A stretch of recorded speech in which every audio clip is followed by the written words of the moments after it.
We'll call a Board of Commissioner meetings to order for August 19, 2021. We'll start with the Pledge of Allegiance that will be led by Mr. Doug Ritchie. I pledge allegiance to the flag of the United States of America and to the republic for which it stands, one nation under God, indivisible, with liberty and justice for all.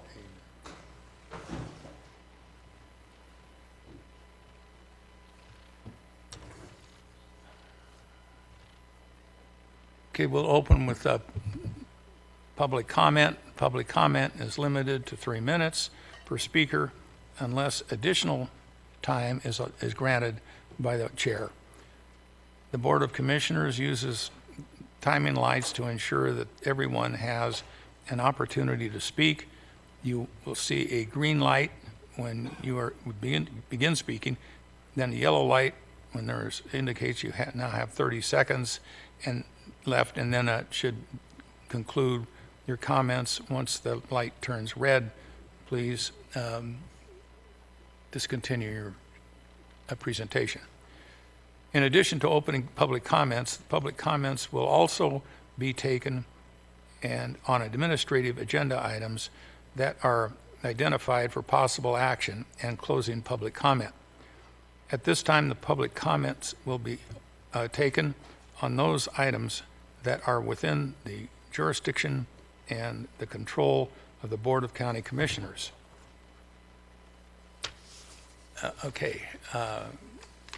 Would you like to go ahead? Thank you, Mr. Chairman. Commissioners, for the record, Lisa Granahan, Economic Vitality Manager. I just learned about a brand new program that does business training and funding up to $25,000 that many of our small businesses in Douglas County will be eligible for. I have just shared it with our PIO staff. We just put that out on Facebook. I have some flyers on the front table here. I have a website to share with you when I wrap up here. So I want to encourage everybody to help me share the word, because the funding will close on September 3rd. So the website to go to is www.rubanv.com. Again, so it is funding that turns potentially into grant funding for small businesses, plus business training that scopes 9 months. So I think it can be a real good thing, limited funding again, so it's important that we get the word out. Thanks so much. Yep, the website is www.rubanv.com. And I do have flyers out front. Lisa, did I hear you right? 25K?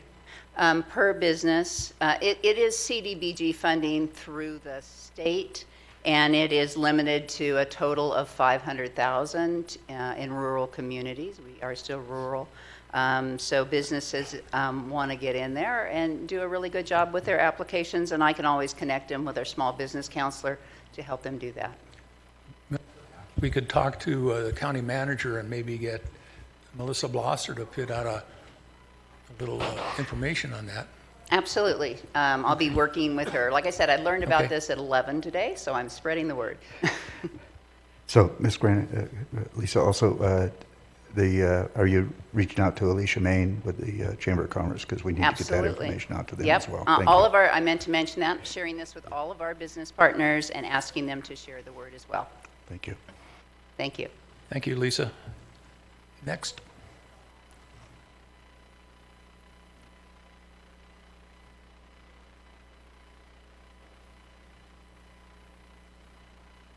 Good afternoon, Ellie Waller. No reports on the cause of the 2 Jacks Valley fires have been released. I'm hoping the county could work with whoever to surface that information for the public. It would be nice for us to know.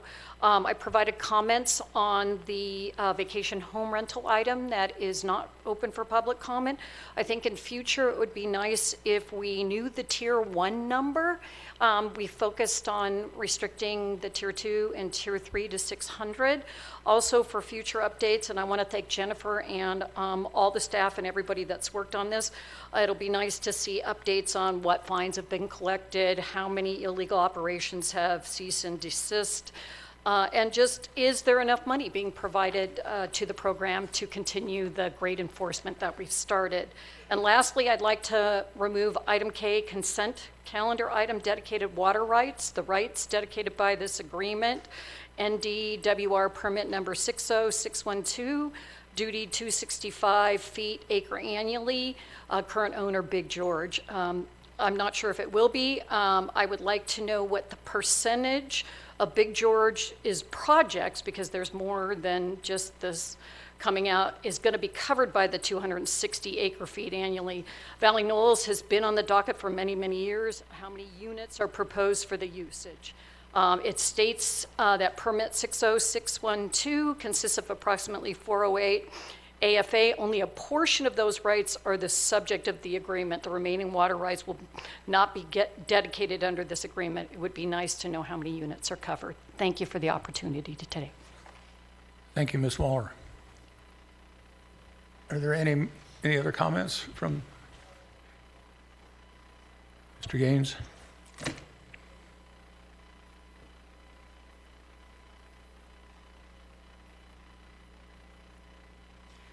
Ted Gaines. Some of you board members weren't here through this last 2 or 3 years, so I'm going to take you through a little guided tour here. I turned in a complaint, which I told you about the last time. The county manager, assistant manager, says we can't substantiate it. Well, they hired an independent, I had a county auditor work with me on this and verify all this himself, but they said they can't substantiate any of it. So they gave $15,000 to an outside auditor to do an investigation, or an outside investigator. Partway through that, she said, wow, I need more money. This is bigger than I thought. So I'm sure that if somebody came to you and you gave them $15,000 and said, we need more money, you'd say, why? And she probably showed them what she had at that point to get more money. And if you didn't substantiate it, you wouldn't give her the more money. So with that being said, they ended up with $30,000. Now this investigator still didn't talk to people that 3 to 4 of the individuals told her to talk to. So how do you do an investigation? You can ask Mr. Coverly if you don't talk to each one of them. So with that being said, we'll turn to one of the items here that we did. Now, remember this, a head of one of your departments that we had a disagreement with. I am a customer, a person, a resident of Douglas County. He said, if you don't like it, bring it on. So I've been bringing it. Mr. Cates and part of the county don't like it. We got a house on a building on Jackie Drive that's built. No permit. We looked it up. There's no permit for that building. So we go to Google Earth. Yep, I'll be darned. There's a building there. Boy, it's off across the property lines. It's a 20-foot setback. It's within 5 foot of the property lines, both side and rear. So there's no variance. We can't find a variance. Now, you got an unpermitted building that you can charge 1.5 times the fee, permit fee on that building, to 2 times. You got a variance that only this commission can give, that they didn't give. So you can either tell them to tear part of that building down to 20 foot, or what the cost of the investigation or whatever it took for that part of it to do. But let's see, that person that has that building was doing the heating work on our David Lundergreen, our head inspector's house, the one that told me to bring it on. So at the time we did this, there was no permit. I don't know what there is now, because this county has a habit of falsifying documents, of eliminating items that were put on documents, and I'll prove that all in the next few meetings. We'll walk through it, and I'll give you what you people want to look for. And our county manager says you can't substantiate this. Now, can you substantiate what I just said. I thank you, and I'll see you again next time. Thank you. Mr. Gaines, that was on Jackie Lane, Yes. and do you know the approximate date of construction? That it was done? Yes. Oh, I don't remember the exact date that we turned all this in. I don't have it here. Would it be? It was in- roughly two during and a the- half, 3 years ago. Mr. Rich, you probably know, because he actually went over this with us, with Jennifer Davison, when they sent it to the investigator. In the And last I- 5 years? No, last- no, oh, no. This is, three years ago, Okay, roughly. I can get the date, and I will email it. that's okay. We'll find out. Yeah. All right. And- Thank you. And that was at, I can't read my own writing. 4834 Jackie Lane, 4361, excuse my language. Jackie Lane. And any one of you want to ask me any of the questions about what I have in here, there's a whole bunch of stuff satiated. I put my phone number down. You're more than happy to contact me. All right, sir, thank you. Mr. Avila?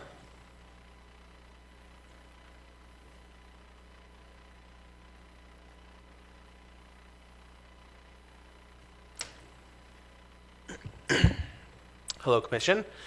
My name is Michael Avila, for the record. The last Planning Commission meeting, there was a discussion about whether people should be remote, et cetera. But overall, Christy Candle had a comment that inspired me to come up and speak, and so I'd like to say some similar things that I did last time. She spoke about how she, as a representative, is required to represent everybody, that she should maintain a mentality of inclusion as opposed to exclusion or sticking to the voices you may hear consistently, even though there are other people and other groups that live and work in this area. So I would just hope that as we continue on, and you've heard it before from me, there is a large group of us, working class people, who struggle on the daily to live here in Douglas County. And it seems to only grow worse. And since there is a group of people that there's this, every time the word development comes up, it's an immediate no.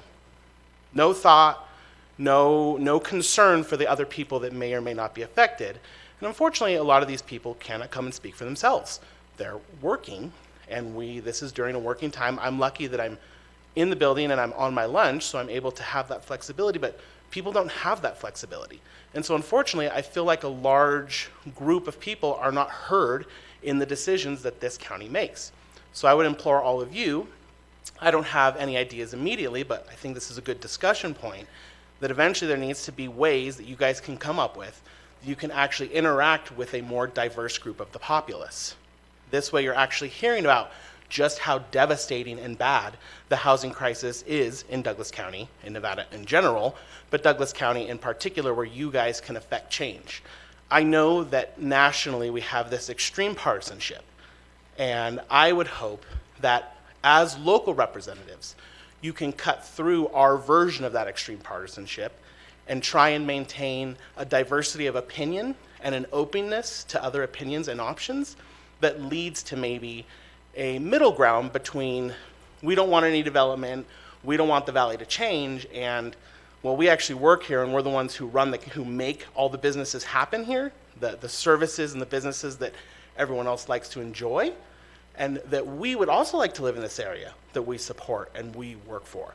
So maybe we can find unique options that help, maybe affordable options, as opposed to the $450,000 homes that are constantly going off in the ranchos, when I remember things were going for $70,000 and $80,000, where people like me, professionals in Douglas County, can't even consider affording a home because I don't have a second income or I don't make $100,000 a year. So I just hope you guys can maintain that concept as you guys make further choices. Thank you. Thank you, sir. Any other comments from the audience? Any members of the board have anything that they would like to say?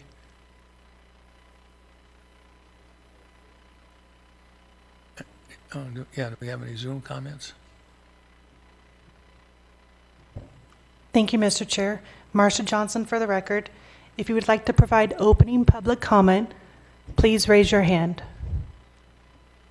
I'm going to check with the one caller that we have online. Caller, do you have opening public comment at this time?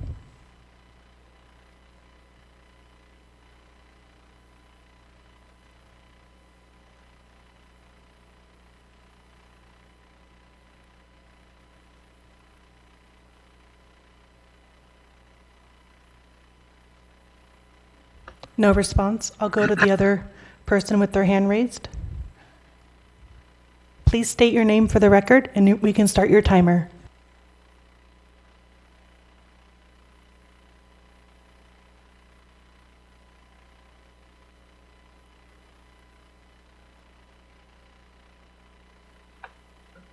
Yes, this is Jim Slade. Can you hear me? Yes. Thank you. I wasn't going to make public comment, but I'd like to respond in part to what Mr. Avila said. The item before the Planning Commission that he referred to was an item about whether members of the Planning Commission should attend meetings. And I think most of the members, other than Ms. Kendall, believe that they should. But she hardly talked at all about whether members should attend there. She spent all her time violating the open meeting law by discussing something that was not on the agenda, which was whether the public should have the opportunity to comment either by Zoom or by phone calls or that sort of thing. Now, I do support that, but I didn't support her violating the open meeting law by discussing that at length on an agenda item that didn't include that at all. And I was very disappointed in Chairman Walder and both Deputy DA Ritchie and Sam, whatever his last name is, none of whom pointed out that she was violating the open meeting law. So that was very disappointing. Mr. Avila talked about some people that oppose development every single time, that always say no. I don't know who he's referring to. He's probably referring to me, but of course I do support 2% growth, so I don't oppose all development. But speaking of Mr. Avila, I would say that he supports every single development that comes along. So he's the one that's being consistent in his approval of everything, whereas I do support 2% growth.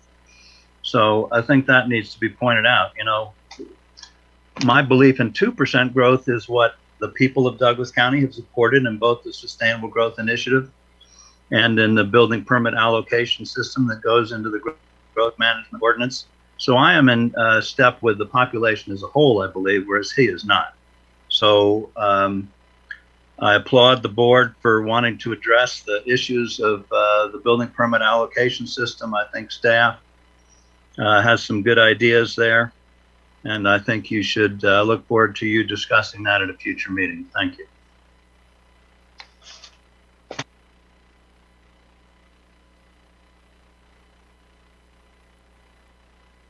There's no further public comment at this time online.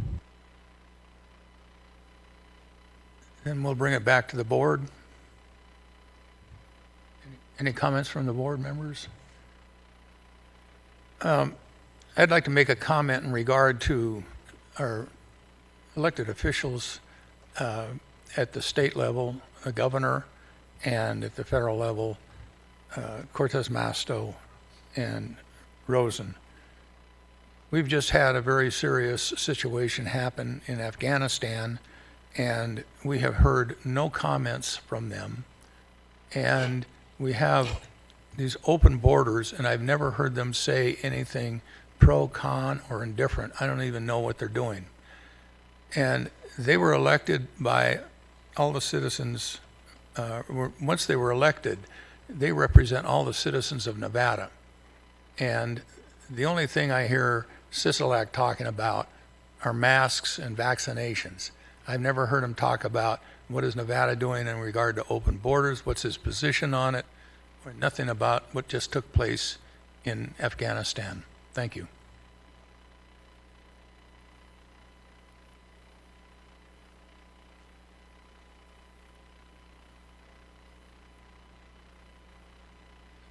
It appears there's no more comments. We'll close public comments and go for approval of the agenda. For possible action, approval of the proposed agenda, the Board of Commissioners reserves the right to take items in a different order to accomplish business in the most efficient manner, to combine two or more agenda items and in consideration, and to remove items from the agenda or delay discussion relating to items on the agenda. I want to record or make on the record to reflect that the administrative agenda item number 1 is being pulled. Mr. Amadei cannot make it. He was going to present to the community. So, do we have an approval for the agenda? Mr. Chairman, with the removal of item number 1, I move that the agenda be approved as presented.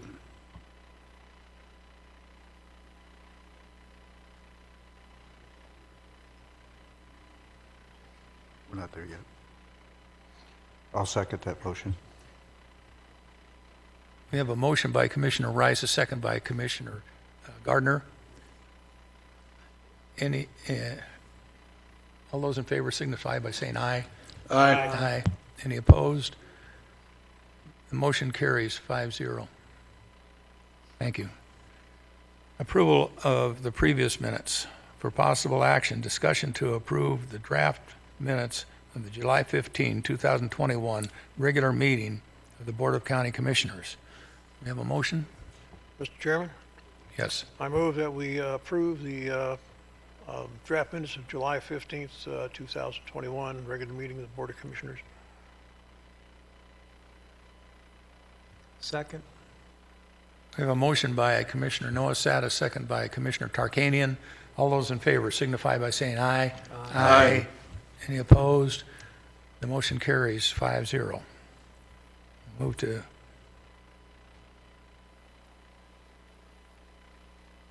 the consent calendar. Motion to approve the consent calendar items. Are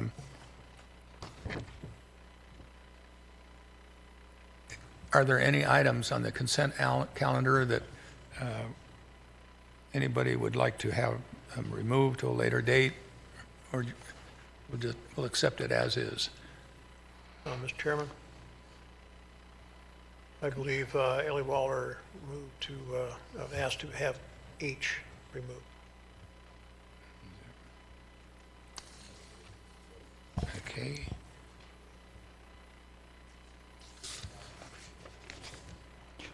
So, Mr. Chair, Gardner, I'd like to move for the approval of the consent calendar minus item K, which should be moved to the administrative calendar. I'll second the motion. we have a motion by Commissioner Gardner, a second by Commissioner Noasad. All those in favor signify by saying aye. Aye. Aye. Any opposed? Stand by.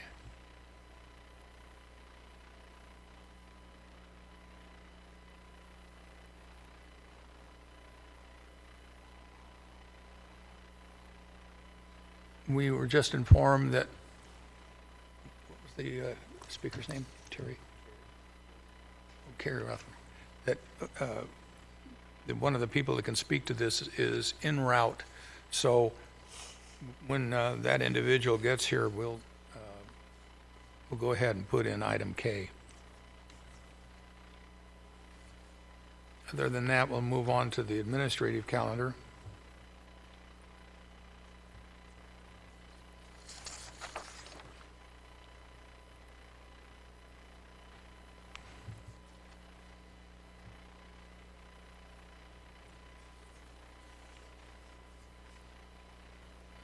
Okay, Sheriff, we'll start with item 2. For presentation only, presentation of the Douglas County Coroner Report for 2020. Sheriff, you have the floor.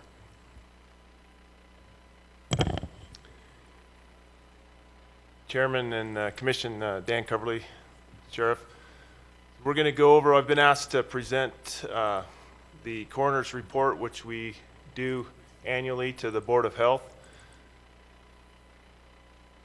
and then kind of compare it with where we are right now.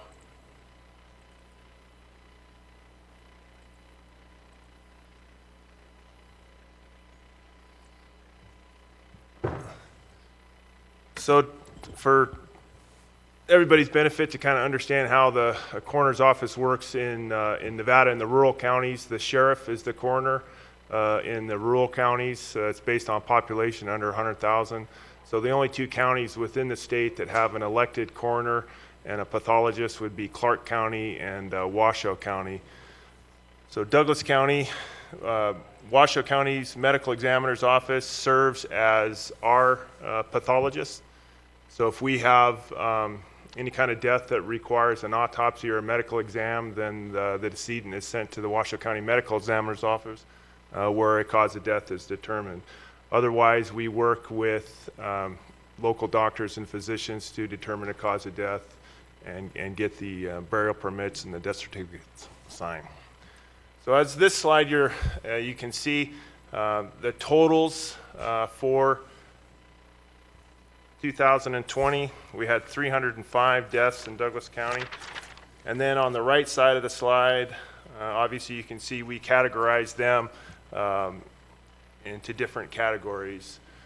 Most of the deaths that we deal with in Douglas County are what we term natural, and that's just as the word would imply, nature takes its course and people pass away in the normal course of life. We have a large hospice community, and those would fall under that natural cause of death also. The sheriff's office does not respond to a hospice death. The hospice workers take care of that paperwork. They do report that to us, and we record that, but we don't send a deputy. All other deaths within the county, a deputy sheriff who's acting as a deputy coroner responds and does an investigation. Any kind of death that is unexpected or unattended or suspicious in nature, then we have what we call a level 3 coroner respond to that and do an investigation along with an investigator or detective. And our goal on that is to determine the cause of death. And then obviously if we think foul play was involved, then we start a criminal investigation. Patrick Cates, the county manager, asked me to kind of talk specifically about suicides in Douglas County. Last year, we had a fairly high suicide rate within the county. We had 15. And in this slide, these are the suicides that are broken down by month and then also by age and gender. The majority of our suicide are males. Gunshot with male is a kind of the predominant method. Most of the involved decedents were over the age of 40 and male, as you can see. I think one of the questions that may be posed is, why is this? I don't have an answer. I can give you my opinion or surmise based on my experience and working here for the last 25 years is that we have, Douglas County has a fairly significant older population, and I think based on the cases that I've worked and stuff, people get to the point where they're sick or they have other issues going on and this is the out that they choose to take. It's unfortunate and it affects everyone forever, and I wish it wasn't so, but this is how it is. I think we as a county are a little higher than other counties as far as our suicide with the older persons, but I think that speaks to our demographic through the population. To compare that with 2021, so we're in August of 2021, obviously, and this year so far we've had 7 suicides, 2 female and 5 male. I don't have the breakdown on age on those, but I would guess that they're similar to what we're seeing here.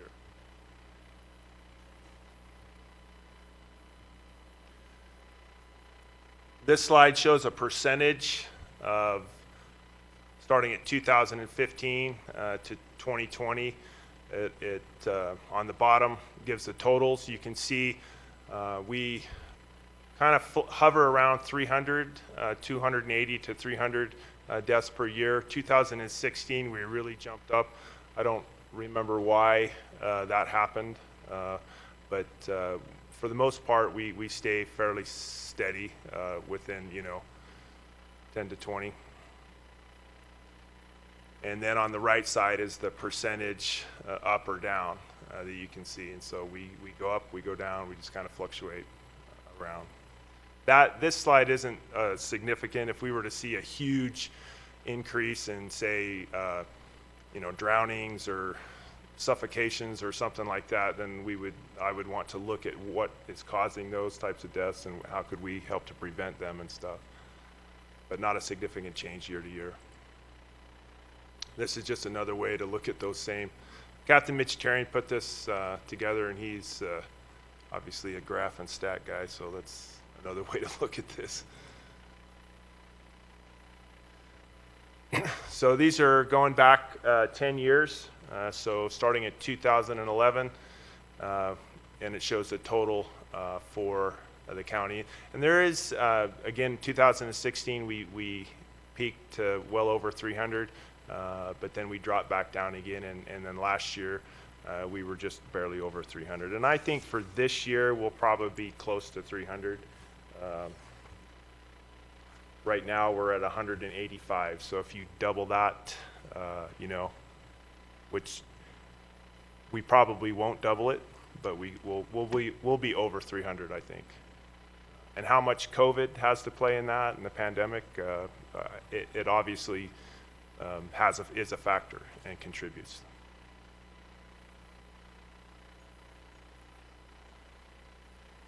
So the death rate in Douglas County in 2020 was 0.61. The national death rate is 0.96. So we're under, but probably, it's just a fact. It's part of the cycle of life, and we're not going to affect it tremendously, I don't think. But suicides are one that we work very closely with the Suicide Prevention Network. We provide them with all of our data and stats.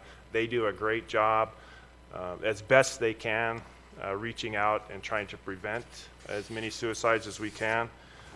Going back to 2020, one of the slides we didn't have a slide that shows this, but to give you kind of some perspective. So in 2020, we had 39 attempted suicides. So those are calls where we go to where we know without a doubt that that person was attempting to end their life.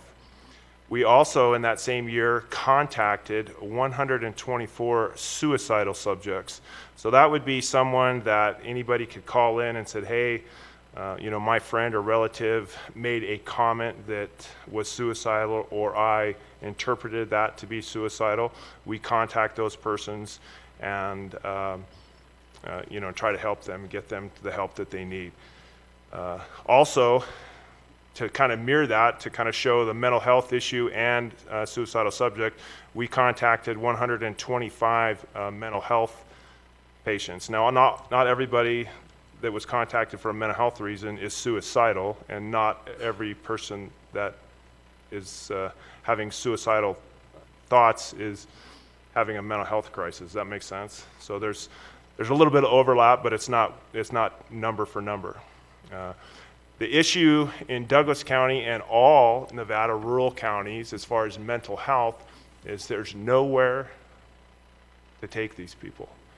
We are all fighting for the same space. So in the Quad counties, which is Douglas, Carson City, Story, and Lyon County, the closest mental health place that we can admit somebody is the Mallory Center at Carson Tahoe Hospital, and everybody goes there. Everybody in Lyon County, everybody in Douglas County, everybody in Carson County.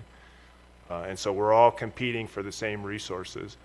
I know our hospital here at south of town, Carson Valley Medical Center, is working on a mental health wing, a part of their hospital, and I think eventually we'll have something here that will serve not only the residents of Douglas County, but probably the other counties as well. And so I encourage that and hope that that happens. But that's a difficulty. It's all based on bed space and availability and that kind of thing. When I first started with the sheriff's office, if you were having a bad day mental health wise or suicidal, we took you to jail. And you sat in a cell till you talked to a doctor. We no longer do that. I think that's a good decision. But it limits us to what we can do with an individual. So it's difficult. And then with that, if you have any questions, or I hope I answered your questions maybe, or covered what you were looking for. Thank you, Sheriff. Any questions, Commissioner Gardner? Thank you, Mr. Chair. Thank you, Sheriff Coverly, for coming before us and bringing this information. I really appreciate the fact that our suicide rate appears to be down in 2021, which is good.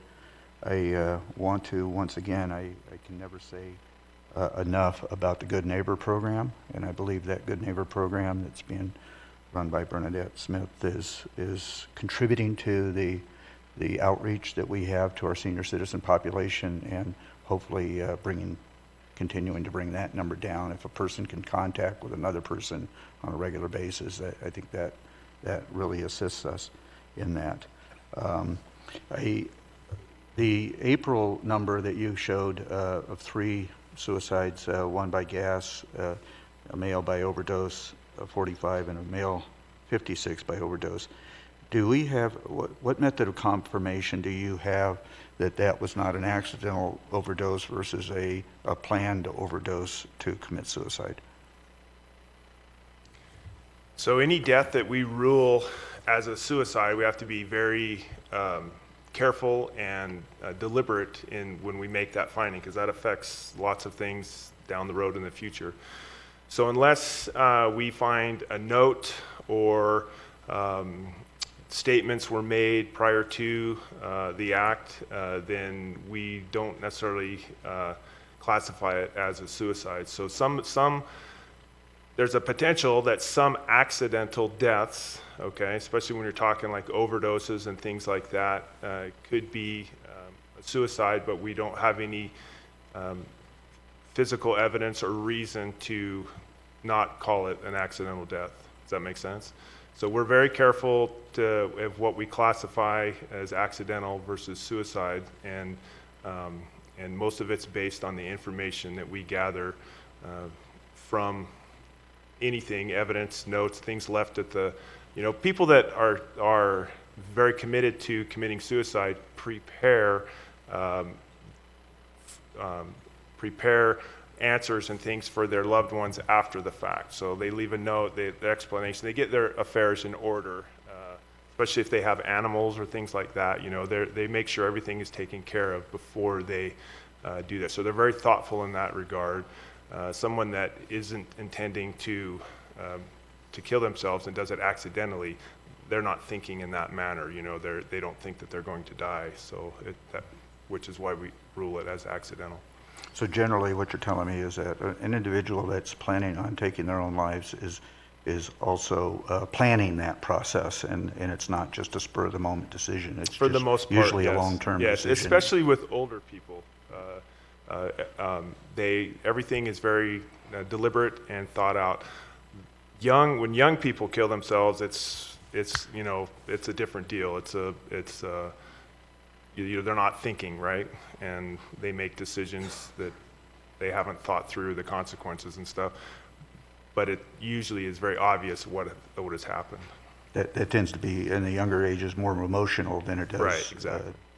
A financial or loneliness issue. Then yes. It's more of an emotional response to a situation. Thank you. There's 2 obvious. I don't know, it's obvious to me, and I've had a couple people that have looked at this, and it seems to be obvious to them also in this great chart that you have here on the different categories. There appears to be 2 noticeable items that are missing. Number one, flu season usually it takes place between October and January or February. There is no numbers on here for how many people died in our county from the flu. And in addition to that, I believe we had between March of 2020 and December of 2020, during the height of the COVID thing, we also had somewhere in the neighborhood of 20, 25, I'm not sure exactly what the real number, the actual number was of COVID deaths, but those are not included. Where would those be included on this chart? So those would be determinations that would be made by a physician, and we would have to get them from them. We as a coroner's office, we just classify them as natural or not. So when you die of a sickness, that's a natural death in our category. Okay, so that So they're included in there, and they're just COVID not is included separated. in the natural. Okay, thank you. Thank you once again. I have no other questions.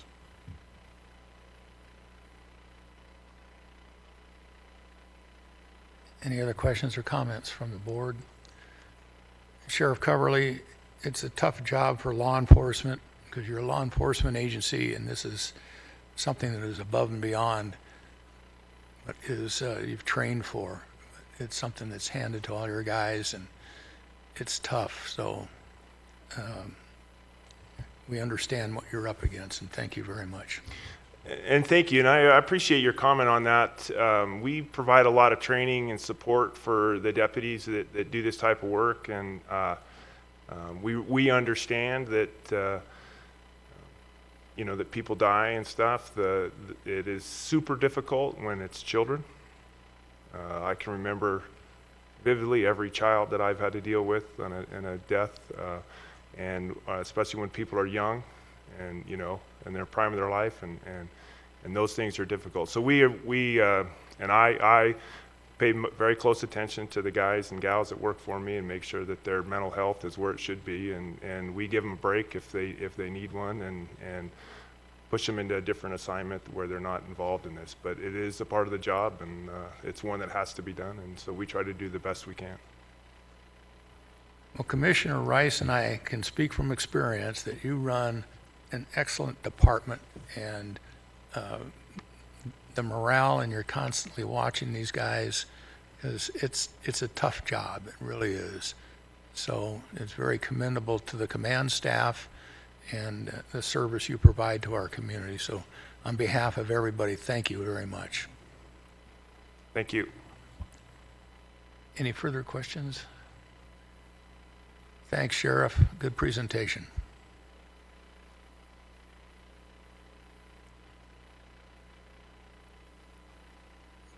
We'll go and pick up item K. Ms. Rossi, are you prepared to make a comment?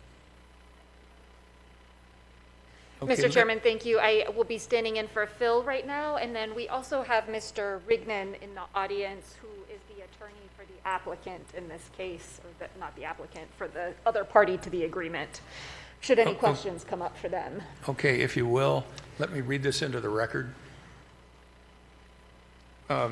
For possible action, discussion to approve a water rights banking and dedication agreement with the Big George Ventures LLC.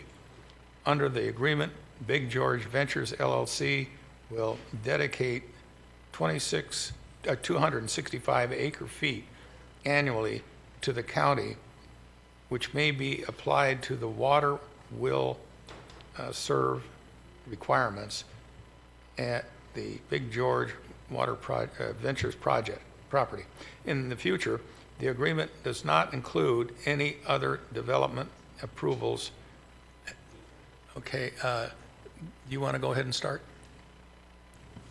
Thank you, Mr. Chairman. Yes, Okay, Carrie Rosser with the District Attorney's Office for the record. As the title suggests, this particular document is a water banking agreement with a developer in the North County.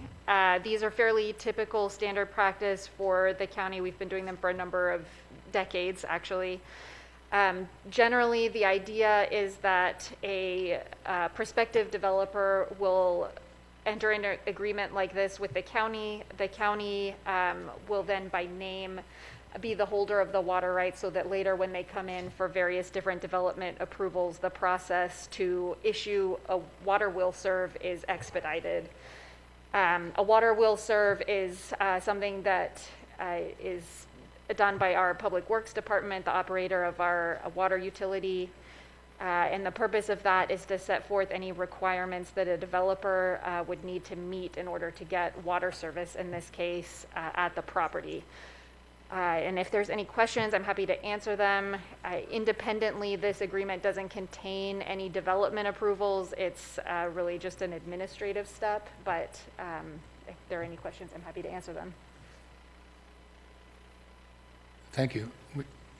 Would you care to make any comments, sir?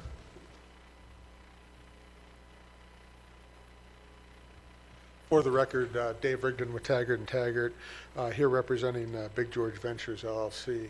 No, I know there was a question in public comment. I was sitting in the back and I have a little bit of a hearing difficulty, so I wasn't sure exactly what the question was, but I think it had to do something with the fact that our permit is for 408 acre feet. We're only dedicating 265 acre feet. And I think the question was something about why we're only doing that. And that's because we're only dedicating the amount of water that the subdivision actually needs. Otherwise, there's no reason to dedicate any additional water to the county. So that's largely the reason. I hope that answers the question. And I would just let you know that we have filed the change application already with the state engineer to change the point of diversion, to put it at the right point of diversion for this development. That has not been protested by anybody, and it stands ready for action by the state engineer's office, and we expect that permit to be issued anytime. Could you stand by? Are there any questions or comments from the board? Mr. Chair. Commissioner Gardner. Thank you, Mr. Chair. Mr. Rigdon, Rigdon? Rigdon, yeah, I believe yes. so. Yeah. Okay. We saw you a couple weeks ago, I think. So, the water rights that you have available now are, you said 480? We own 408 acre feet of water. 408. Right, Okay. and we're dedicating 265 of that. So basically, you're trying to park 265 acre feet with Douglas County for the time being, basically. Correct. Okay. Yeah. Now, does this, and this involves the Big George property approved development. Does this involve Riverwood at all? Because I believe those were two separate items, so it doesn't involve Riverwood. I'm seeing members of the audience shake their head no, so that's why I asked, because I know there was two developments that are up there almost adjacent to each other, if not adjacent to each other. So, okay, that's all I wanted to ask. Thank you. Just get clarification. Any further comments from the board? Dave, one of the things about water rights, what happens when there's no water? Well, water rights are only issued if water is available. That's under the state law. It's all governed by the NRS, and the state engineer cannot issue a water right unless he makes a determination that water is available to support that water right. So, that's the legal determination that has to be made by the state engineer. So once he issues a water right, there's already been a determination that water is available. And the reason we ask that is because here in the Carson Valley, we are all on aquifers, and things are getting pretty lean, not having had any significant storms in the last decade. So I'm always curious about moving water rights around.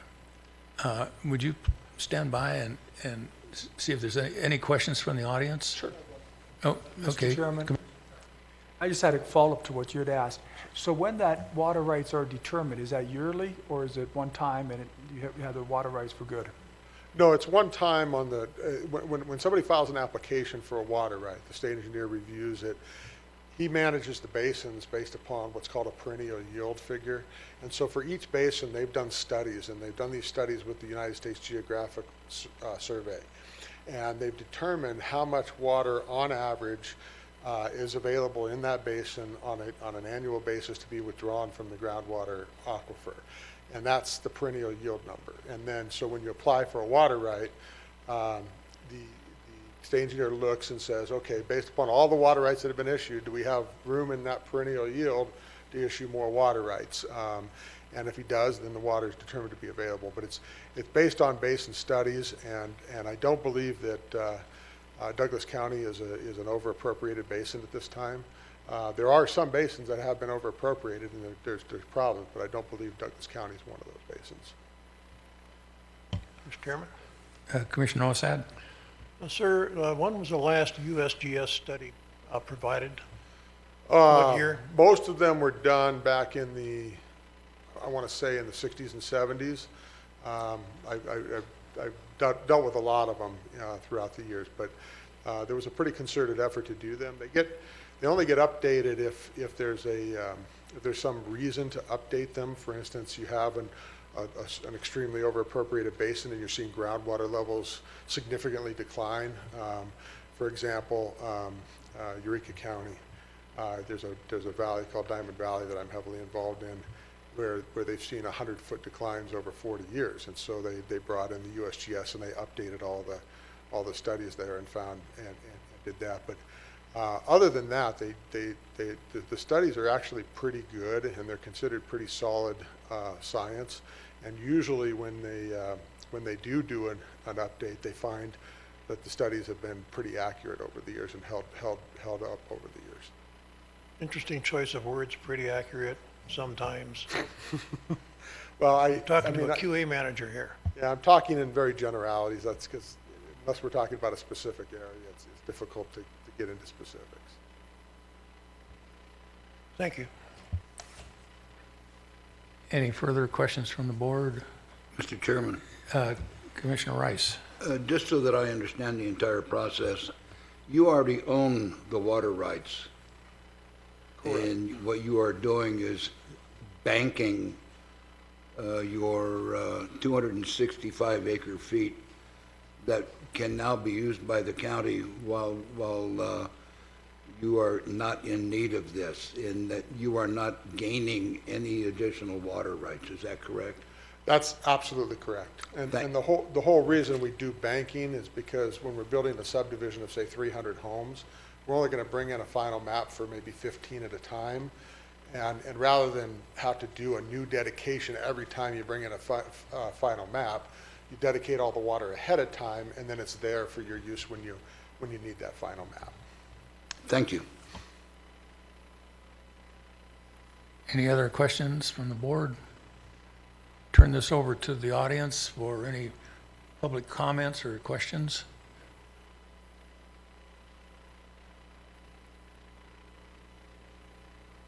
Hi, Ellie Waller. I first want to say thank you for bringing this forward. It does help educate not just myself, but members of the public, the board, on what this process is all about. Again, as we go forward with the strategic growth management and the challenges that we may have toward that process at the 2%, it'll be interesting to follow the water as well. We ask those questions with the growth of Carson exponentially, as well as us from the 60s forward. We do need to be looking at all of that. Thank you. Any questions on Zoom?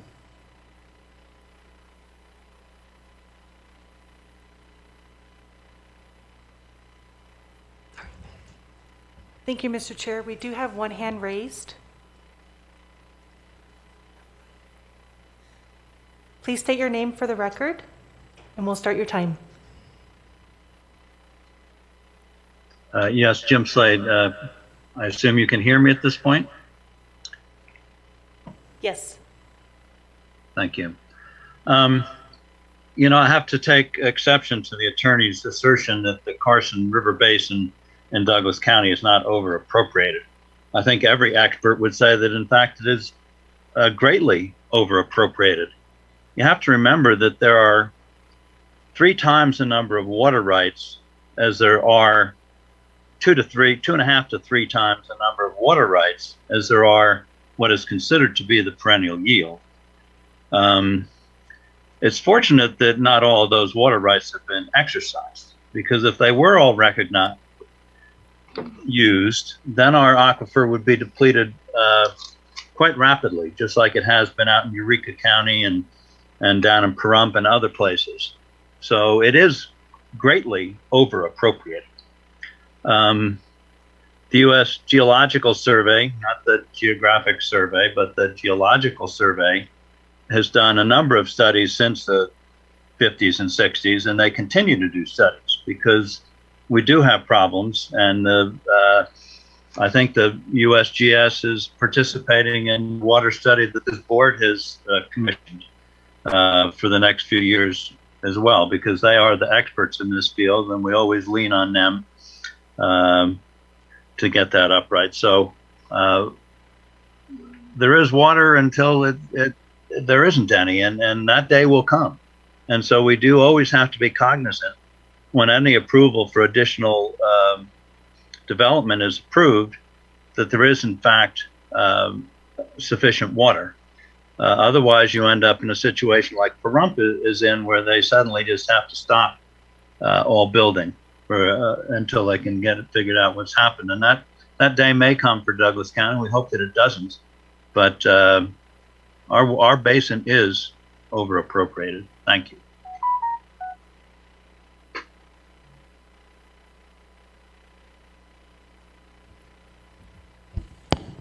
I do have one caller.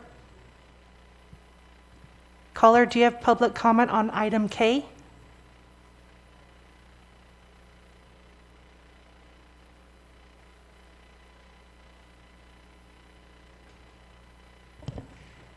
No response. No further public comment at this time. Thank you, Michelle. This is an action item, so we'll bring it back to the board. Do we hear a motion? Mr. Chairman, I move that we approve the water rights banking and dedication agreement with Big George Ventures LLC as presented, and authorize the county manager to execute the agreement and any other necessary documents to carry out the agreement's terms. I'll second it. Have a motion by Commissioner Rice, a second by Commissioner Tarkanian. Any further discussion from the board before we take it to a vote? I'm going to vote against this and ask that it be put off until we get the USGS survey done.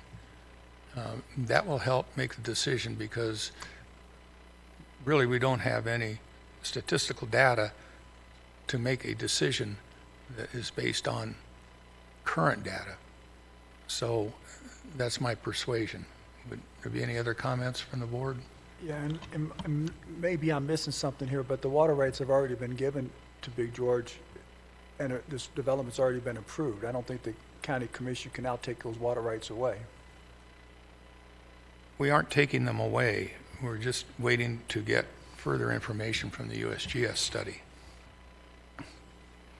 Mr. Chair, Commissioner Gardner? I happen to agree that the water rights, they already own the water rights, and all they're doing is banking them with us versus holding them in abeyance. So I don't see how having a new water study can negate or involve this. So anyways, that's my persuasion. So thank you. Mr. Chairman, Commissioner Rice? it's my understanding that they already own this water. They can sell it if they want to somebody else. And instead of doing that, they're going to be banking it with Douglas County so that we can actually use that water, because they don't need it at the present time. Therefore, I am in favor of this motion. Any further questions or comments? Any further questions or comments from the public? All right, we'll bring it back for a vote. All those in favor signify by saying aye. Aye. Aye. All opposed? No. Nay. So we have 2 opposed and 3 yeas, so the motion carries 3-2.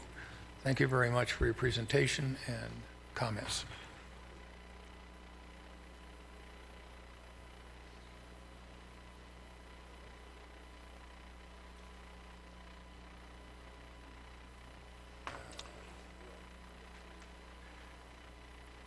We're on item number 3 in the agenda. For possible action, presentation and discussion to approve $2,850 annual payment to Western Nevada Development District, WNDD, from the American Rescue Plan Act Fund 218-172-541.500, project 21F421, or 20, 42. Okay, I'm going to repeat that. 21F42, to conduct regional broadband internet mapping and provide for ongoing testing and access to updated internet accessibility data. Ms. Granahan, you have the floor. Thank you, Mr. Chairman. For the record, Lisa Granahan, Economic Vitality Manager. With me here is Des Craig with Western Nevada Development District. I just wanted to provide a few introductory remarks before I turn it over to Des to talk about the project and to go through the PowerPoint. Western Nevada Development District earlier this year completed a regional resiliency and recovery project. There were 63 issues that were identified in our region. The top number 1 was access to broadband. Douglas County, too, has been more proactive in the area of broadband. We recently had a survey out to our residents and businesses and visitors, asking them to share with us who their provider is and what their level easy for me to say, right? What their level of satisfaction is with that. And although we don't have the complete results on that yet because we got a whole bunch more paper surveys than we anticipated, and those are being entered, early results were that 95% of Douglas County responders said that we in Douglas County should take a more active role in attracting better broadband service. So it's something that our residents and our businesses are interested in. Our CFO took a look at this project request and advised that we could actually use the American Rescue Plan Act, ARPA funds for this, and that is because it will help us to identify the feasibility for a potential countywide project which could be eligible using those ARPA funds. So with those introductions, I will turn it over to Des to go through the PowerPoint and tell you about the project.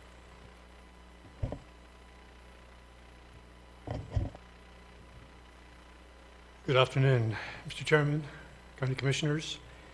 My name is Des Craig, for the record, and thank you for this opportunity to present to you this afternoon. I represent Western Nevada Development District, WNDD as it's commonly known, and by way of background, WNDD is an economic development district designated by the Economic Development Administration, or EDA, of the U.S. Department of Commerce. Now, it's a member-driven organization and currently has 7 counties, 7 municipalities, and 18 associate members here in northwestern Nevada. And its mission is to work in regional collaboration with public and private entities to create an environment within which economic development can occur. And the important words there are regional collaboration and an environment within which economic development can occur. And I stress those because we are not a regional development authority, not an RDA like, for example, NNDA or EDON. They are regional development authorities. They actively bring businesses into a community. We are more of an economic development planning agency, a non-profit planning agency. We work closely with the RDAs, and every year we have to put together what's known as a comprehensive economic development strategy for the region. And we ask our member organizations to come up with projects, project ideas, project concepts, which we then help them to find funding for, thereby creating a conducive environment for economic development to occur. Douglas County has been a member of WNDD for many years, and we're very grateful for that membership and for that support, and has engaged with us in regional planning toward sustainable economic vitality and growth for many years. I come before you today, and I thank you for this opportunity, but I come before you today to present briefly a proposal for a regional broadband mapping project. And the recommendation is twofold. First of all, to approve funding to Western Nevada Development District at a cost not to exceed $2,850 for that region-wide broadband mapping project. And in conjunction with the mapping project as it goes ahead, to approve community outreach support from Douglas County to work with us at WNDD to reach out to inform and engage residents, businesses and institutions in the county to participate in this broadband mapping exercise. Now, what I propose to do now is to give you just a thumbnail sketch, an overview, a summary, if you like, of the project, then drill down in a little bit more detail before I complete my presentation and open it up for questions. So, by way of executive summary, at the WNDD board meeting on June 28th, Monday, June 28th, I presented this broadband mapping project proposal to the board, and it was unanimously approved. And Lisa is on our board and was at that meeting on that occasion at the end of June. And as part of that approval, we were directed as staff to prepare a report for presentation to all the local government member agencies. And as I mentioned earlier, we have 14 of those on our board. And the recommendations, of course, as I've just presented to you, were part of that report. I hope you've had an opportunity to take a look at that report. And this project, when it's complete, will produce a map of the WNDD region, including Douglas County, identifying areas at street level that are most in need of reliable, affordable access to broadband service. But it's more than just a map. It's more than just a piece of paper with data points mapped on it that may sit on a shelf or sit in somebody's computer and not be utilized.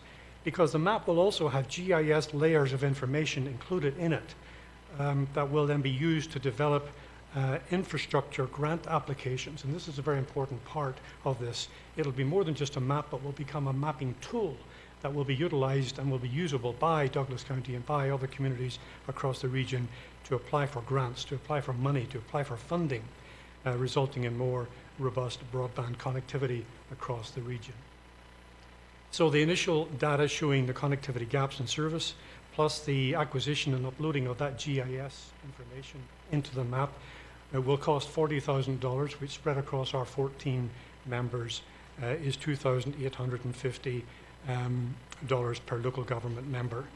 And the business model that we're promoting here is that this then will be an annual subscription for several years. We're not sure how many years, but probably for up to 4 years, because we want to keep this map active and usable for a number of years to allow people to apply for grants for a period of years. So that's the executive summary. Let me just drill down in a little bit more detail. We're still on slide number 2, Lisa. Let me just drill down a little bit more detail and give you a little bit more background. As Lisa has said, back in last year, 2020, when we were doing our community economic development strategy, we included a broadband needs assessment project in that document, but it never got started. We never got started because of COVID-19. Instead, the federal government gave some grant funding for another planning exercise called the Economic Recovery and Resiliency Planning Project. And we did a lot of work on that for over 6 months. In fact, that document has just recently been completed. It's on our website, and it's a useful read.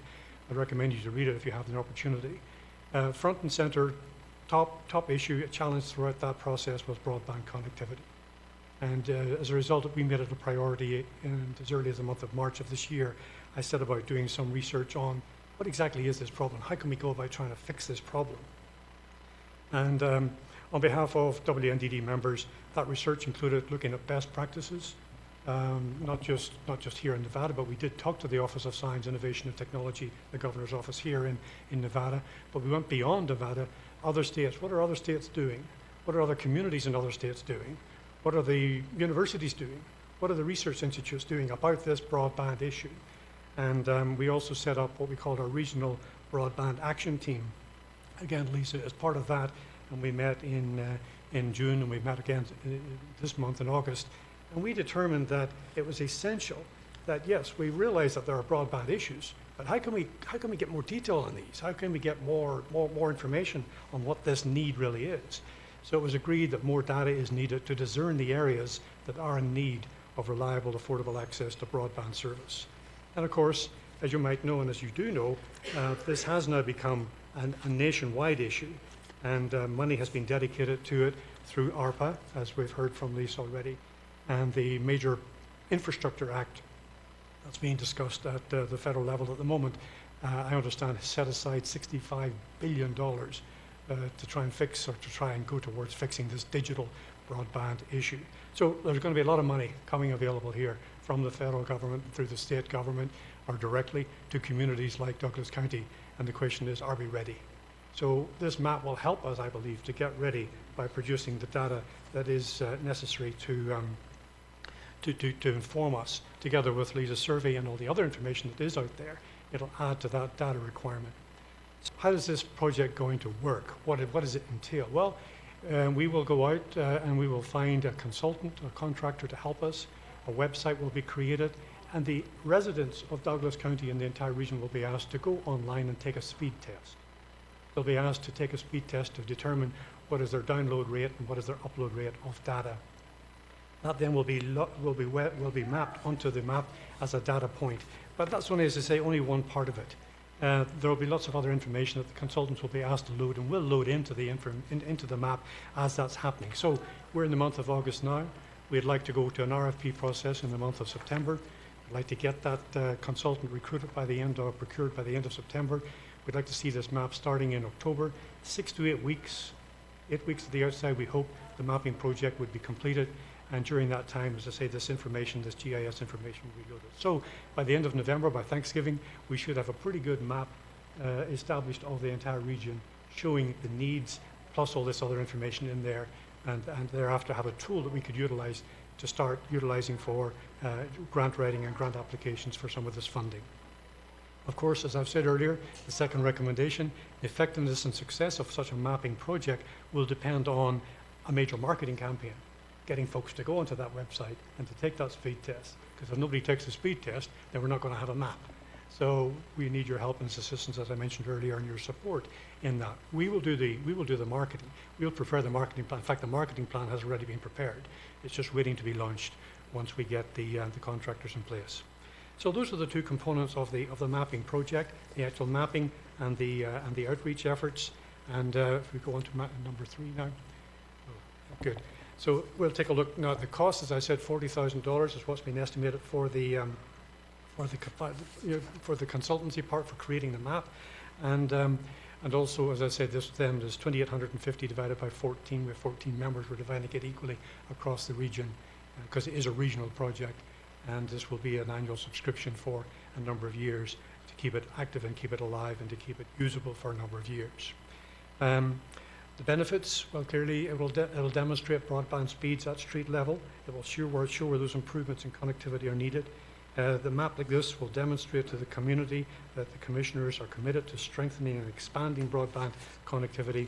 And as I said, it will enable, and this is the big part, it will enable the community to go out and seek some of this money and to help write grant applications for some of this, some of these funds that are available for the purpose of fixing this digital divide. We move to slide number 4. I tried to capture this in a graphic, mapping what I call my bubble chart. At the bottom we have the mapping.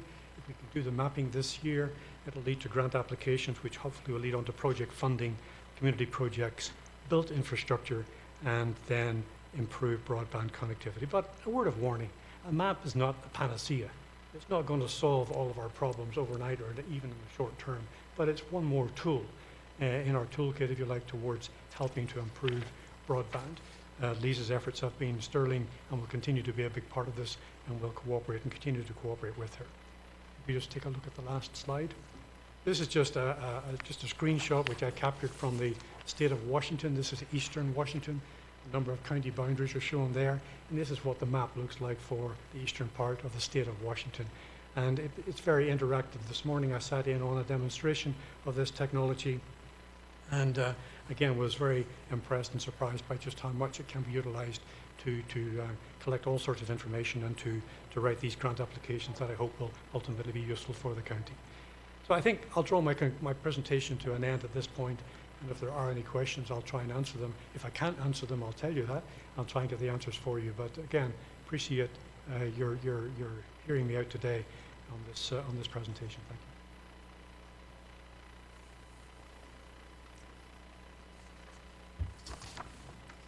Chairman? Commissioner Tarkanian? I don't really have a question, I just have a comment. First of all, it's a great project. It's something that's very much needed.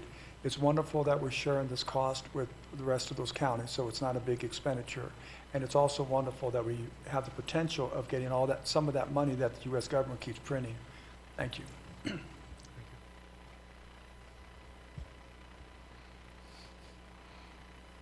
Mr. Chair. Commissioner Rice? I find it interesting that during the COVID pandemic, as you will, we were trying to reach out to get better services to people in our rural communities. And one of the big complaints was their lack of broadband.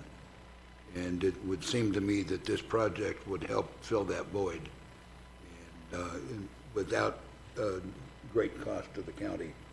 And I want to thank you for bringing it to us. Thank you. Commissioner Gardner? Thank you, Mr. Chair. Mr. Craig, I'm really kind of a real neophyte when it comes to this. When somebody mentions map to me, I'm looking at a physical understanding of lines and stuff that is either in the ground or up in the air. So do we not already have broadband cable? I believe that broadband is fiber optic cable, if I'm not, am I wrong about that? I'm not sure I understand that term. Okay, because for instance, I understand we already have broadband that stretches from, I live in Topaz Ranch Estates, and I understand we already have fiber optic cable that runs from 395 out into the Smith Valley, and that our local internet provider down there is tapping onto that line to provide local service, internet service to the residents down there. So do we not already, so that's why I'm confused about the mapping process. Do we not already know in this county where our fiber optic cable is installed and what's available in that regard for internet providers to tap onto that system? Mr. Gardner, Mr. Commissioner, that's Greg. Great question, and there certainly are maps out there already, and many of those maps are owned by the internet service providers, and they keep that information very private. It's proprietorial. They don't share that with others. So it's difficult for the community to know. It's difficult for like Lisa to find out or for me to find out, and if I want to write a grant application. It's possible to get it, but it's difficult to find. There are maps at the federal level. They have to report that information to the federal level. The way we get it is through the federal FCC, the Federal Commission on Communications. But that information is frequently inaccurate and not exactly what's necessary for grant applications. So we feel that this information will be more accurate and will be more timely. Will be more useful in doing grant applications. But you're right, there is information out there already. There's data out there already from various agencies and from internet service providers. But we feel that this will be more helpful, more useful in terms of getting grants written for the community. So it's not a lot of money. I'm not questioning the funds. I'm just questioning would this mapping then possibly consider that a new fiber optic cable be run throughout our county? And is that the process? Yeah, well, with this map, as I tried to explain, it's not just a map. It's not just a static map. And I too am a geographer. I like maps and I like looking at maps, and they're very informative. But this is more than just a map, or a static map on a page. This is going to be an interactive map, and I can look at it when it's finished, show where the fiber is, and then I can actually draw on the map, create a polygon on the map, and I can actually use this map to give me a cost of how much it would cost to run fiber into an area where there is no fiber at the moment. So that's what the capability of this map will be. And who would own this fiber once it was once we identified areas that were not right now with fiber optic cable? Who would own that system then? The fiber optic cable would be owned by the installer. That would be the internet service provider. So it wouldn't be the county that would be operating or owning that system. It would be an internet provider? I imagine so. Yeah, and if I could chime in for the record, Lisa Granahan, Economic Vitality Manager. Two things. One, it would depend on the type of funding we went after. So there may be potential for us, even with the Arpa funding, to go into some type of a joint project where we could be working with a company, and then we, the county, could be doing maybe an extra part of that might connect, some of our facilities as well. So it could, depending on the particular project, is how that would be owned. And then I wanted to share too, what this will also do is it'll do a lot of internet speed mapping. Now, granted, I'm just learning broadband lingo, okay? I'm in training. I'm always offering that disclaimer to the county manager, who also laughs at me. But for instance, from some of the data I have, South County, which I think is where we're going to be pretty eligible for projects, is that the Frontier service, for instance, is 10 megabits per second down and 1 up. That's pretty slow. At my house out in Johnson Lane, I have Charter, and I'm supposed to be at 100 down, 10 up. Am I? I've been running speed tests myself. Some days I am, some days I'm not. And so part of what this project will do is we'll be outreaching to so many of these of our community have already been responding or very interested in broadband, and they'll be able to go on the speed test, and we'll be able to then have that information in real time. What's the speed in their community? Is it 10.1 in the South County? Is it faster? Is it slower? Is the service in the area I live in, what it's supposed to be? And then that gives us more information to help with where we want to go. Okay, but I guess that's why I'm having difficulty with this, understanding it. Are we going to go into competition with the frontiers of the world? Is that what we're doing? Because we're not going to offer an internet service to our residents, our citizens, right? So once this cable is you're suggesting that maybe the cable's not existing, but still, when an individual such as myself, I contract with Northern Nevada High-Speed Internet down in South County. Are we looking at competing with them? Who would? How do we interface with these current internet providers? And of course, they provide, in my understanding, they provide their services based on cost. In other words, the higher monthly fee I pay, the higher speed I get. Okay, they have the ability, I guess, to throttle that down depending upon how much I'm spending. So that's how I'm trying to figure out how we're going to interface with between a county, an internet provider, and our residents. Because just to say that we have broadband to our residents, that doesn't tell, that still doesn't give them an internet service. They still have to buy an internet service. Is that correct? So again, for the record, Lisa Granahan, Economic Vitality Manager. As we go through the whole community broadband planning process, which the county is embarking on, working with the Office of Science, Technology, and Information, I expect that we will be working more and more with our providers and looking for opportunities where we can help them with going after grant funding, or maybe even partner with them to do such. Okay.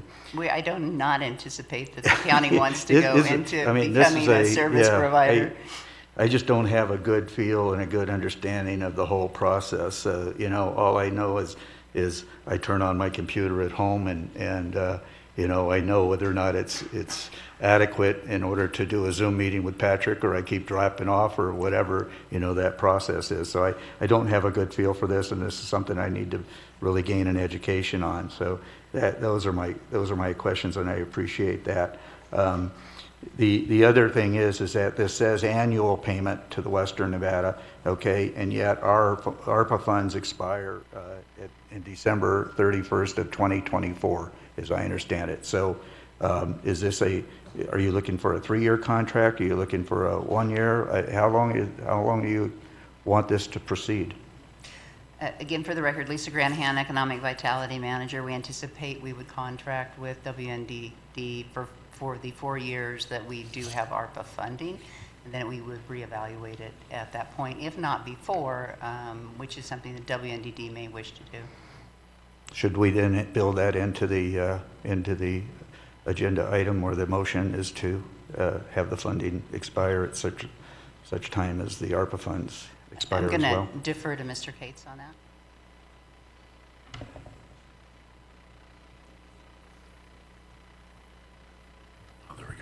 Sorry, my microphone wasn't working. Patrick Cates for the record. You could make a motion to pay that through the duration of the ARPA funds for those 3 years, and that'd be fine. And then we'd have to come back and revisit it. We'd probably consider it in the budget process in the future. Mr. Chairman, Commissioner Nosad? question for you, Ms. Granahan. The fiber optics is simply the pipeline, right? So, we have fiber optics in the county now. How did it get placed? Did it get placed by the service provider? Did it get placed by government contract? I'm a guy who says, you got a business, it's called ISP, and you want to provide a service, you should pay for that. You should pay to put that in that cable in the ground and put the computer at the other end of that thing to deliver that bits per second. Am I understating this or what? I'm trying to understand why the government's involved. If I may.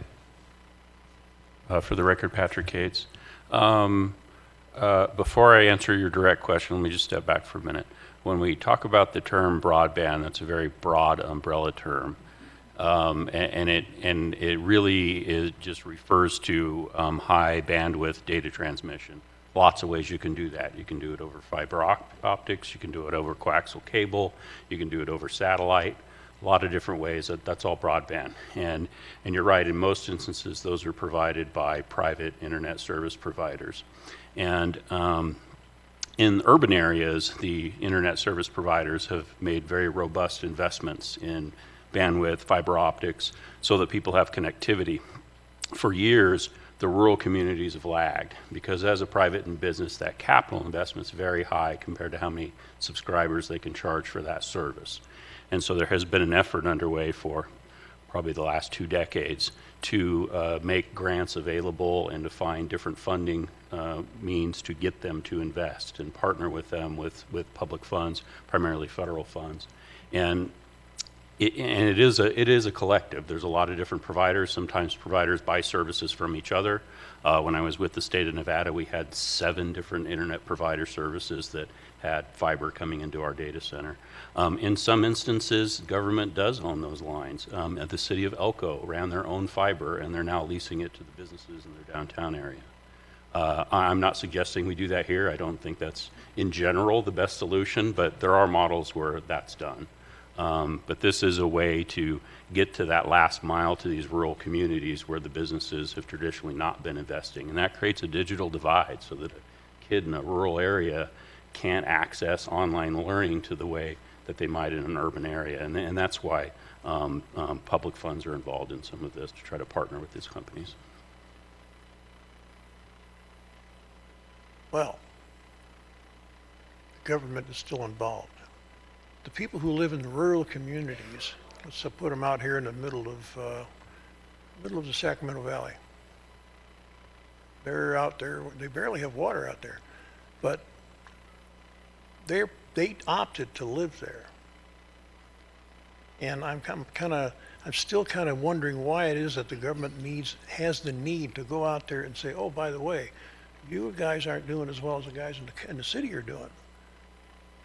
Most of them probably aren't even using a computer. Anyway, that's my take. And I think the government involvement is incorrect.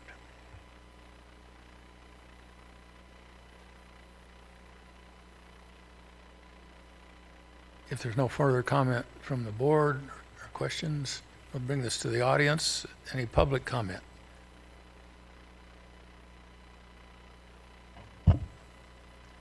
Thank you, Ellie Waller. Thanks for the Washington map. I'm going to be in one of those areas next week where they have little to no service, and cell is worse.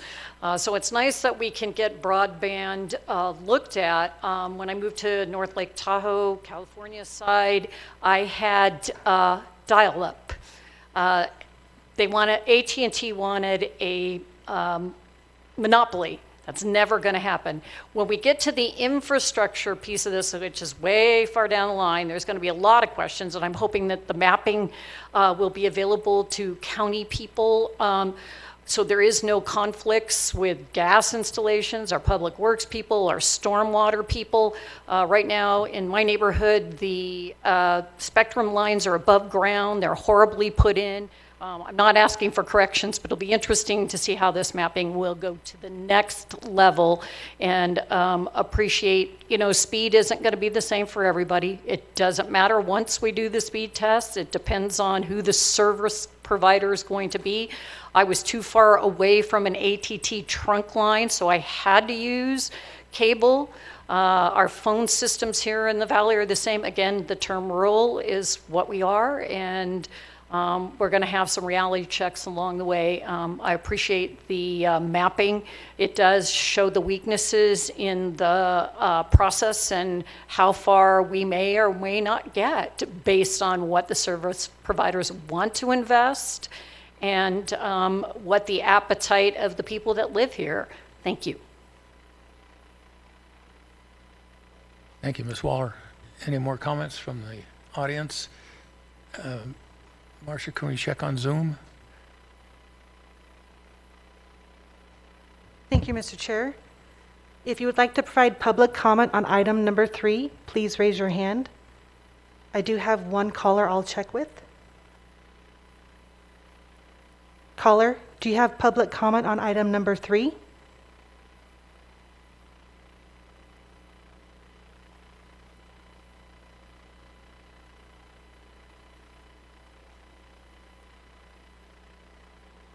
No response. There's no further public comment at this time.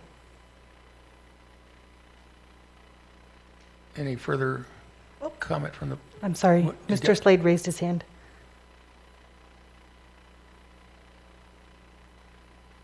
Mr. Slade, please state your name. Jim Slade. On this issue, we are, after all, a rural county. And a lot of the people in the county live in what are considered rural areas. Not everybody does, but a lot of people do. And, a couple things I think it's important to keep in mind. One, in this past year of COVID, when there was so much remote learning going on, people that had very poor or no internet connection were not able to do school remotely. So that's a concern both going forward this year and future years. And in addition to that, a lot of people, regardless of where they live, have businesses that they conduct at home. And if they have whatever kind of business that might be, they take orders or they sell things from their home or whatever it is they might do, but a lot of people do work out of their homes, and it's important that they have access to high-speed, reliable internet service. So I think it's important to keep those two issues, among others, in mind when you make a decision on this item. I think government does play a role, although a partial role, in making sure that people have the internet service that they need, both for schooling and business and any number of other things. I think this is a small enough annual payment that I would encourage the board to approve this. Thank you.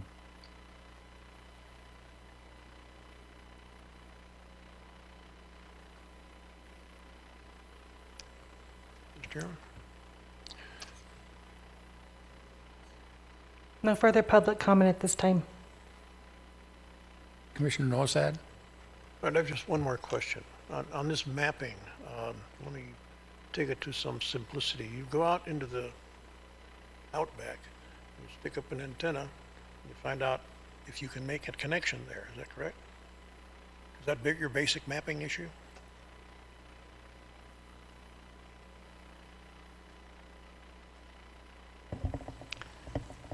Des Craig for the record. No, we're expecting people who will take the speed test will take it from their home or from their place of business where they have access to the internet. If they don't have any access to the internet, then there is an option for them to say, I don't have any internet connection. Okay, so now we're talking about a remote area that you expect someone to give a speed test that doesn't have connectivity. Commissioner, there will be an opportunity for people who don't have any connectivity to log in somewhere, like a public library, give their address and say, I have no connectivity at this address. And that will appear as a black spot on the map, as a black data point on the map at that address point. Okay, thank you. Thank you. Commissioner Gardner? Are we ready for a motion, Mr. Chair? I have one last comment. Okay. We've come a long way from dialing up AOL, have you got mail? And this technology is accelerating so fast, it's exponentially accelerating. And where we're at today with broadband, who knows where it's going to be in 5 or 10 years. So it's always just trying to keep up, which is a difficult task. So I'm in favor of this. It doesn't hurt anything. And we may find out something else in the process when you're out researching this information. Thank you. Just a comment. Okay. A few years back, 25 years ago, there was a book written called Future Shock. Anybody have heard of that? It said every 5 years we advance another 100%. And after 2 years, that progression goes spectacularly up like a rocket. So what we're facing here is just exactly that future shock, but 25 years down the road. So imagine what the power is on that one. Do we have a motion? Thank you, Mr. Chair. I Commissioner would like Gardner? to, at this time, move to approve a $2,850 annual payment to the Western Nevada Development District, WNDD, from the American Rescue Plan Act Fund 218-172-541.500, Project 21F42, to conduct regional broadband internet mapping and provide for ongoing testing and access to the updated internet accessibility data to expire on December 31st, 2024. I'll second that motion. We have a motion by Commissioner Gardner, a second by Commissioner Noasad. Any further comment from the board? All those in favor signify by voting aye. Aye. Aye. Any opposed? The motion carries 5-0. Thank you very much for the presentation. And when will you commence with this?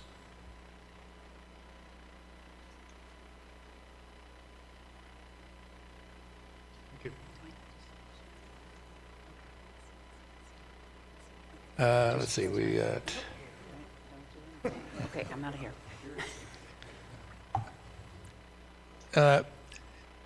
We're going to short break, and let's reconvene at, can you make it 2:45? Okay, or excuse me, yeah, 2:45. Recording stopped.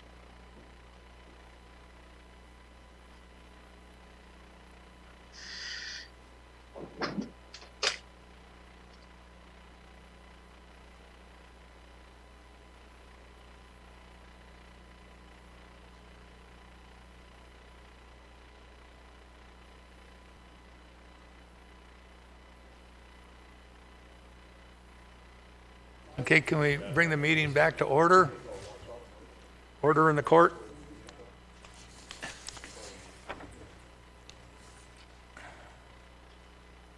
All right, so we're going to work on broadband. And in 10 years, we'll have something else. 5 years, we'll have something else. Item number 4, for presentation only, community development staff presentation and discussion on the 2022 Federal Housing and Urban Development Community Development Block Grant, CDBG program, and summary of potential projects and outreach to the community for the 2022 grant cycle. Is Lucille here? Who's giving the presentation? Yes. Good afternoon, Mr. Oh, you're online. Okay, thank you. Yes. Good afternoon, Mr. Chairman. For the record, Lucille Rayo, Community Development. Today's presentation is basically the same presentation that I gave you on July 15th. Staff is required to make 3 presentations to the board for the benefit of the public and as a requirement of the grant process. So the slide I have up here is a repeat. So I'll just go over some of the basic facts. So $3.3 million will be available to the state. There are 15 counties and 12 cities that can apply for this money, so it's a competitive grant. It has to meet one of the national objectives. It has to benefit 51% of low to moderate income persons, aid in the prevention or elimination of slum or blight, or address an urgent community development need. I'm just going to skip ahead here. So the activities should be geared towards children, homeless people, disabled adults, battered spouses, the elderly, illiterate adults, people living with AIDS, farm workers who are migrant. Funding ideas could be reconstruction of public facilities, rehabilitation of privately owned residential buildings, rehabilitation of common area of residential structures with more than one dwelling, micro enterprise for low to moderate income owners, job training and employment support services. In the packet, there's the eligible activities. I won't go through all of them. I would just be repeating myself, but they're in the packet. So all planning grants need to lead to a project. So someone could apply for money to help them in the planning process of a project, but eventually it has to lead to a project. So job training, crime prevention, health services, childcare, substance abuse, fair housing, counseling, energy conservation, welfare service, recreational services, and a down payment assistance program. It's a wide range of activities. We just have to get creative with the process and see if there's anyone out there that's interested in meeting with us and talking about a project. I did speak with Sarah Sanchez at the Community Food Closet, and we're working on a project. Hopefully that'll go through. I just spoke to her this week, so she hasn't actually put her application in, but we are forming some ideas on how to write that grant. So as for the timeline, I'm going to be having a public meeting on August 26th. It's an informational meeting for anybody who wants to know more about the CDBG program and how to apply. That'll be here at the in the Esmeralda office building. And then October 15th is our application deadline. And then November 18th, all the projects that we have, I'll be coming before you again, and the board will make a decision on which grants may go forward. And then we finish up the application process and we send it to the state, and hopefully our projects are approved. Are there any questions? Any questions from the board? Can you tell me what time the public meeting is on August 26th? Yes, so it's August 26th, and it's in room 306 at the Minden Inn at 2 p.m.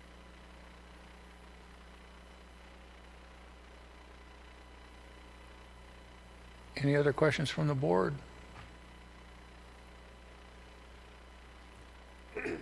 Lucille, thank you very much for the presentation, Okay, and thank you. I'm sure we'll be talking to you in the future. Okay, thank you for your time. Okay. Moving on, this is with the DA's office, number 5, for presentation only. Presentation by staff regarding the random selection process used by Douglas County to determine which applicants on the vacation home rental VHR waitlist will qualify to receive permits and establish a ranked eligibility list for the remaining applicants. Douglas County accepted applications for the VHR permit waitlist from July 1st through July 31, 2021. Mr. Dallaire, you have the floor, and Ms. Davidson. Thank you. Thank you, Mr. Chairman, members of the Commission. Jennifer Davidson, Assistant County Manager for the record. With me here today is Tom Dallaire, Director of Community Development, and also in the audience immediately behind me is Mr. Ted Thran. He is a licensed CPA in Douglas County and the former Douglas County Clerk Treasurer. If you can give me just a moment, technology is catching up with me, so I think I need to share my screen.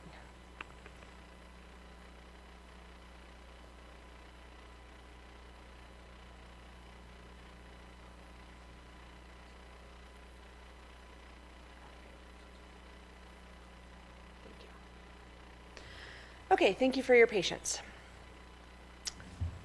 As you're aware, Douglas County made significant changes to the vacation home rental program. One of those changes was the creation of a cap on the total number of permits available in the Tahoe Township of 600 permits. As a result of that cap, before it was put in place, we had approximately 500, I can't remember off the top of my head, Tom, what was the number? It was around 530 permits. That number fluctuates as a result of individuals either choosing not to renew their permits or not following through with the conditions of their permit, paying taxes, etc. And so that's why I mentioned that that number was an approximate estimate at that time. We anticipated with the creation of the cap that there may be more interest in permits than were actually available. And so we established this waitlist process.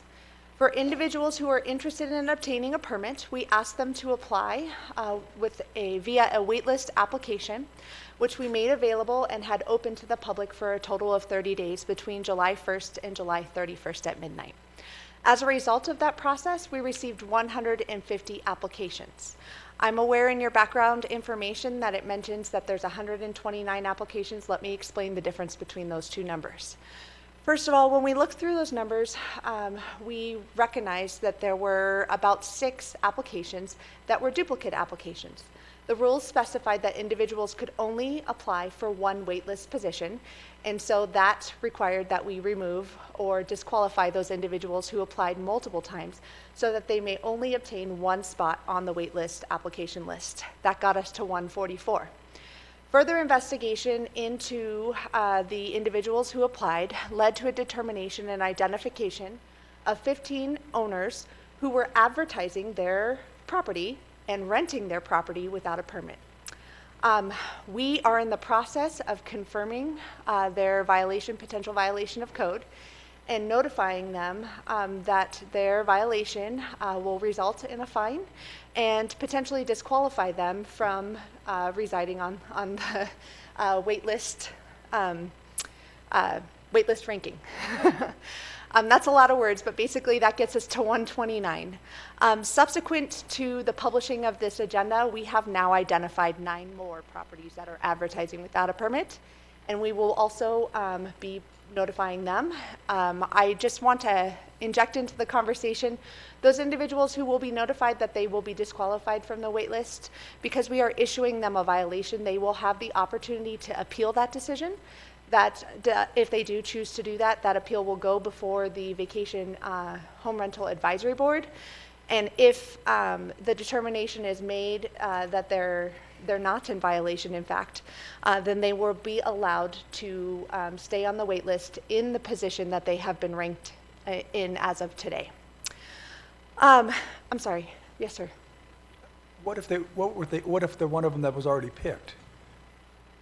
We will not be issuing permits to anyone who, if I can talk a little bit about the process, when I get to that step, I'll make sure I answer that question if that's okay.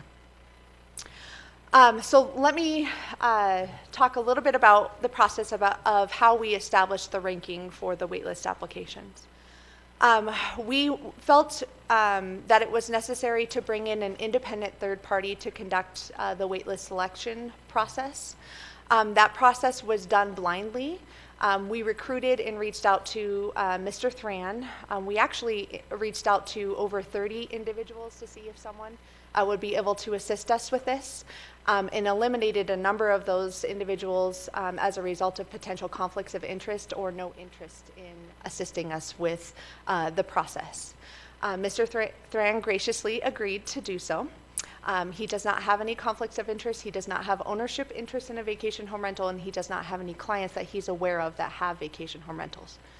Regardless, this process was conducted in a blind manner. So Mr. Thran, when he received the list from us, all he received was the waitlist permit application number. So I would direct your attention to the screen, column B, and I know this is super small. Do you mind, Tom, passing out a paper copy of this list to the commission so that they can see? And I'll go ahead and put the remaining set. I'll ask the girls to set the remaining set out for the public in case a member of the public would like to grab a paper copy. So at the time an individual applied to be on the wait list, they were issued a waitlist application number, which is what is reflected in column B. When we shared this information with Mr. Thran, all we shared with him was that application number. We did not give him owner names or property names. So his random selection process was conducted blindly. And he is here to attest to that fact today. Mr. Thran did his thing and then produced the results or provided the results of that process to us here today. Mr. Chairman, with your permission, may I invite Mr. Thran up to the microphone and ask him to speak to what process he used to randomly place these waitlist items in order. Certainly, if he announces his name for the record, so we have that information. Thank you, sir.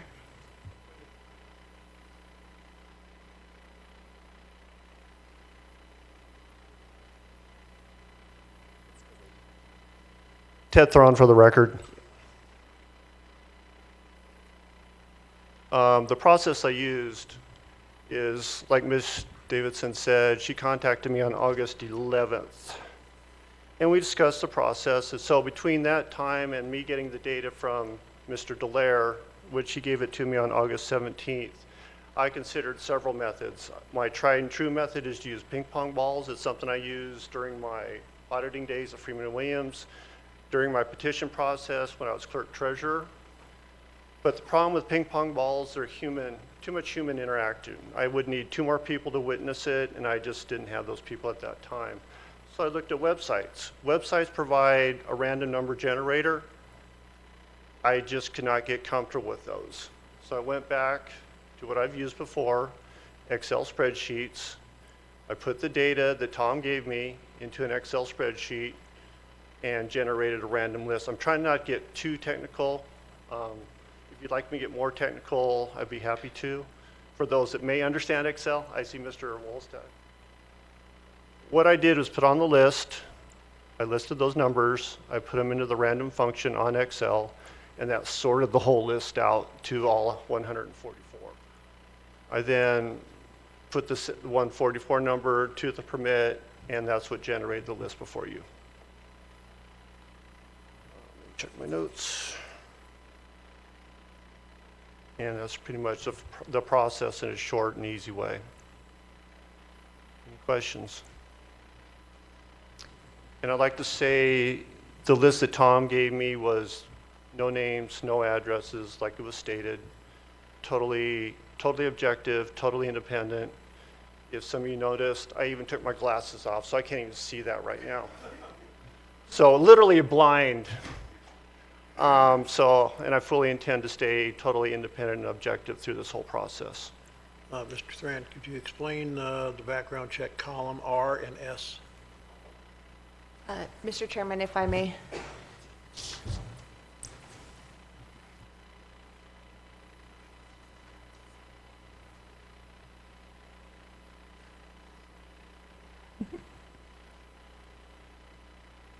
Go ahead, Jennifer.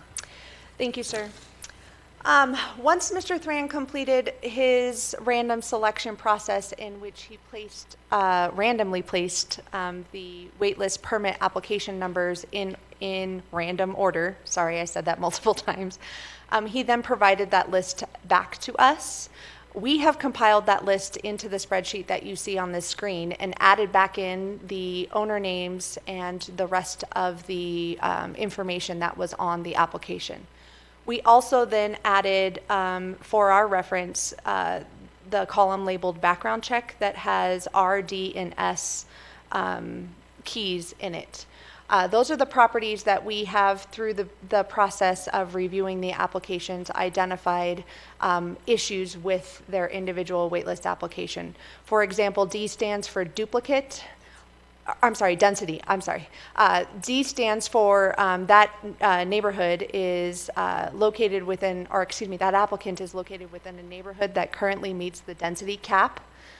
R stands for renting. We've been able to find that that individual is renting without a permit currently, and that would have been a rental that we were able to verify after July 15th when the ordinance took effect.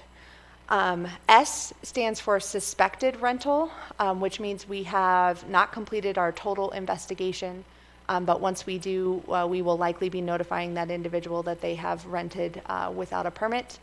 And then at the very bottom of the list is Z, which threw me off. Z actually stands for duplicate application. And so what's next? So now that we have established this wait list, I do want to we will be notifying individual applicants of their individual position on the wait list and that they are now eligible if they fall within the 57 or so. Is it 57 or so or 60? I can't remember. There's a lot of numbers flying around here. But if they are eligible to now apply for a permit because we have one available for them to apply for, we'll be contacting them and initiating that process. If they have been labeled with an R, a D, or an S, they're in a holding pattern until we collect additional information from them. We will not be able to issue all of the available permits tomorrow. I want to set some expectations for the County Commission. When we talk about the application process, there is a lot of documentation based on the new county code, a lot of conditions that an applicant has to meet in order to receive a permit. What this waitlist process has established is the ability for them to be eligible to apply. It is possible that they are not able to meet all of the conditions of the application or the permit, which may mean that through the process of reviewing all of the paperwork and all the background materials that they're going to submit, that we are not able to issue them one because they cannot meet the conditions, and we will have to move to the next available on the list or the next person on the wait list. Right now, it takes between 2 to 3 weeks for us to process all of the paperwork related to an application, to cross all of our I's and dot our T's to ensure that the individual is able to meet the conditions of the permit prior to us issuing. I anticipate that it'll take us 3 to 4 months to get through this process to issue all of the available permits. I also want to say that that 2 to 3 week period is not all at once. We're not going to be able to tackle everyone all at once. We're probably going to have to handle them in batches of 10 or more at a time. What we can do so reasonably and accurately, we will do. We understand that people are very anxious to get these permits, but we have steps that we have to follow and a process that has to take place. If someone is filing for a Tier 3 permit, in addition to the standard requirements, as you are aware, there is a public hearing of the advisory board that has to occur. So while I estimate that it takes 2 to 3 weeks approximately once a process or a permit is initiated to go through the background process, for a Tier 3 permit, I would I would estimate that process extends an additional 3 weeks for that public hearing to be publicly noticed pursuant to open meeting law and for it to take place. I believe that answers Commissioner Tarkanian's question. At this point, Mr. Chairman, if you have any additional questions for us, we're happy to answer them. Are there any further questions? Commissioner Gardner? Thank you, Mr. Chair. Jennifer, could you give us the breakdown again on that, the explanation of the R, D, and S designations? What does R stand for? Thank you, Commissioner Gardner. That's Tom Delaire for the record. R is for ones we have actually backup of them renting. Oh, okay. After So these, July 15th. these are actually operating unpermitted Yep. at this time? Yep. Okay, and, okay. D is for the density cap, and the only ones on this list that are identified right now is Beach Club. I have sent the list over to our GIS department to help me speed up that process instead of going through each APN and figuring out exactly where these parcels land.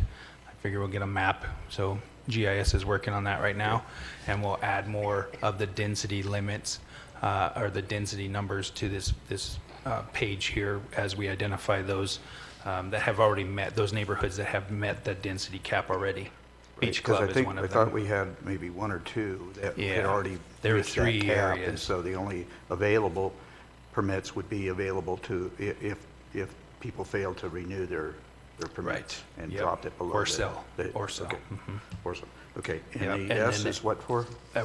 We suspect they're renting. We have Suspect. Yep. We Okay. we have identified Suspects. them between HDL and our staff in here.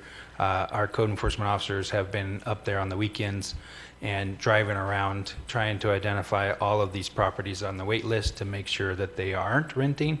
And we gave that list to HDL to do the backup through host compliance to see if we can find advertising. Once we have advertising with the new code, they are not eligible for a permit. Have we identified, so all of these applicants are for Tier 2 or Tier 3, is that correct? They're not Tier 1? That is, well, we don't know what their occupancy is yet. We have been trying to let applicants know that the Tier 1 is exempt from these, that they can go ahead and I think we've had 2 that I'm aware of that have been Tier 1s that we've processed or are going through the process right now on being permitted. Those are only 2 that we're aware of. Until we reach out and send a letter to each of these individuals, we won't know what their intent is. We didn't ask for that to be on the wait list. We were just looking for the APN number and the contact information for the wait list. We verified that all of these do not currently have another VHR permit property. Is that correct? No, we are working on that as well. Yeah, because I mean, yeah. that could alter this significantly if they already have one other VHR or more, then they wouldn't be eligible for this one. Do we have any idea how many current multiple permit holders we have in the county right now? In other words, I know we have a number of individuals have more than one, and they're going to be limited to one by family. So can we figure out how many people that of our current 500 plus are multiple permit holders that will have to sacrifice or forfeit one of their or more permits? Yeah, we've had a meeting with GIS this week about a better process for that, between that and selling a home up there at Tahoe and us getting notified of that sale. We've got that process established. Also, that helps us gather the information that the assessor has. What we're finding in our applications, Commissioner Gardner, is that some individuals have an LLC that they own, and doing that double check of the LLC information, and they actually have yeah, I mean, I understand you have a monumental task on your hands here. It is tough. So we have not identified that as of yet. Have we broken down this list based on is there an understanding of how many people on this list are applying for Tier 2 versus Tier 3? Not on this list, not on the wait list. We didn't ask for that information when we went into this process on how they were going to apply. Because that also can have a significant impact on this, especially if we have 20 or 30 applicants for Tier 3, and obviously they have to go through our advisory board for that special use permit in order to be granted that as well. So that is a determining factor. We gave them 60 days to get the application in so that process can start. So we will weed that out as they apply. Okay. Of the applicants' names, have we done any study on whether or not these are Nevada residents, Douglas County residents, or out-of-state residents?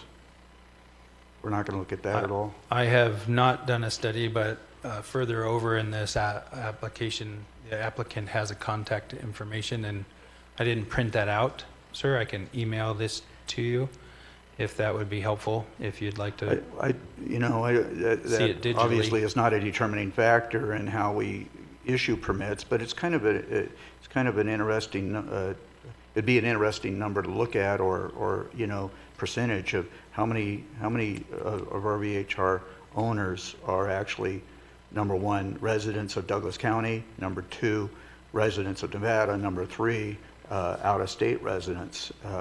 And whether or not, and I hear the argument all the time, well, these people are renting out their VHR, their home on a periodic basis, and then using it to vacate themselves, and so the question is, certainly if they're are they really doing that, or is it just a pure profit commercial enterprise for them? So,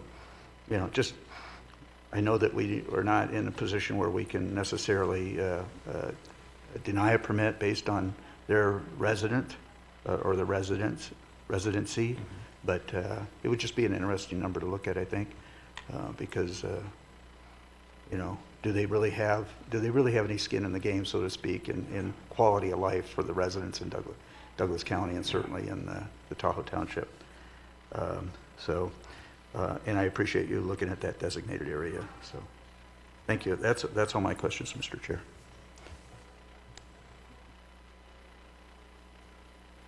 Mr. Davison and Mr. Delary, as I've stated before, I have a good friend who is the Chief Code Enforcement Officer for the City of Santa Monica. They have 15 code enforcement officers in their staff, 3 of whom work undercover to try to smoke out bandit VHRs, because it's a chronic problem, and they have fake credit cards, fake names, so they can't be checked back through the county, and so what you're up against is not unique. So, and we know it's a tough task to deal with, but good work. This has been a very interesting episode in the history of Douglas County, finding out who's on first here. It's not easy. So, very commendable work. Any public comment? Anybody? Any further comments from the board? Oh, we have one.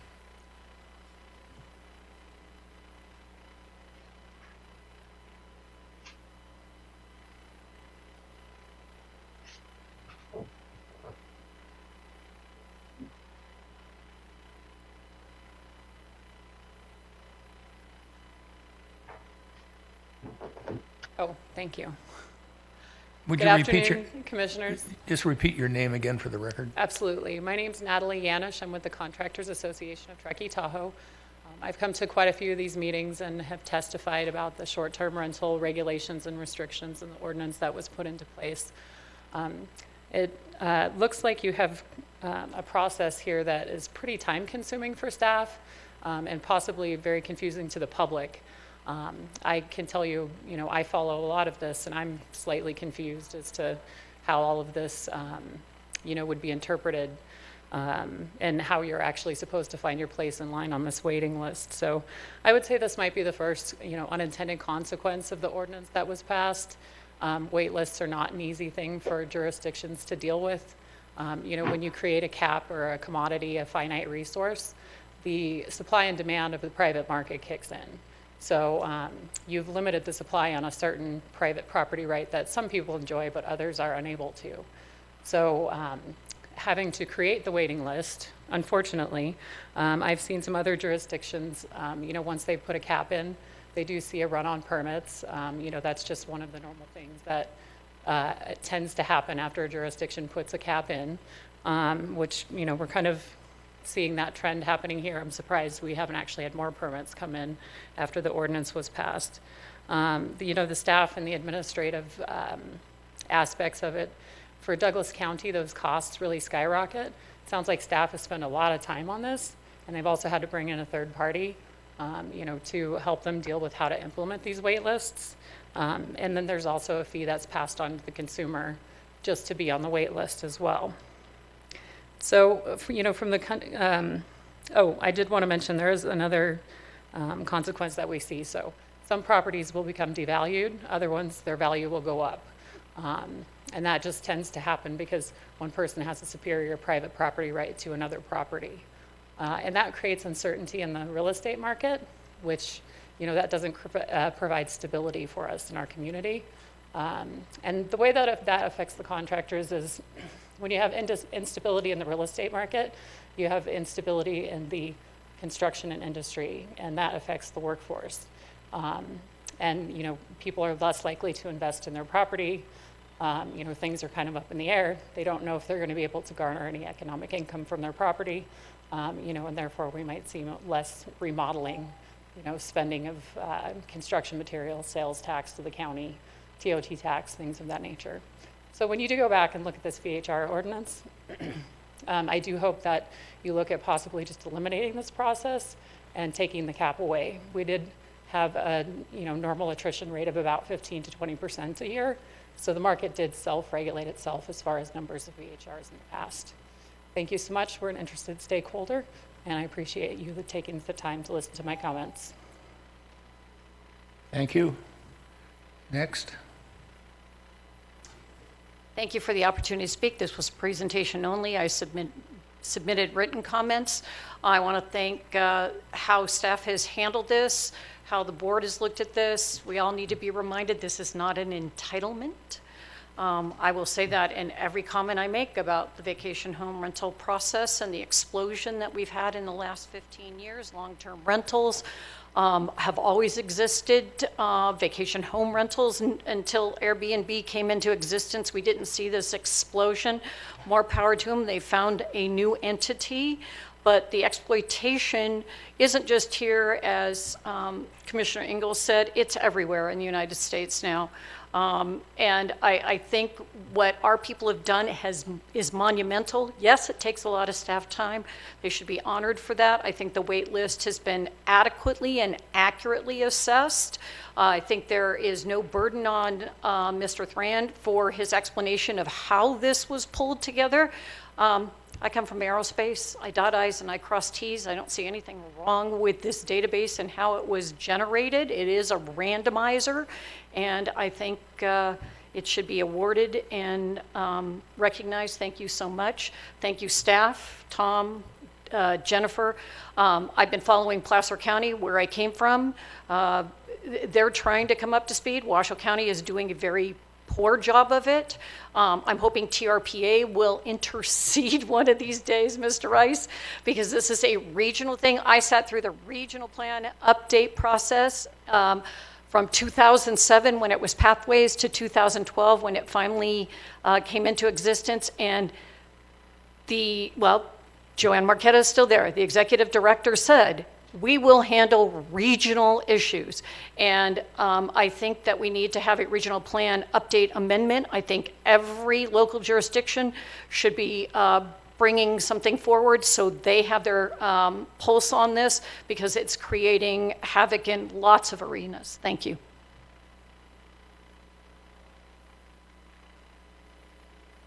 Any other comments? Any Zoom comments?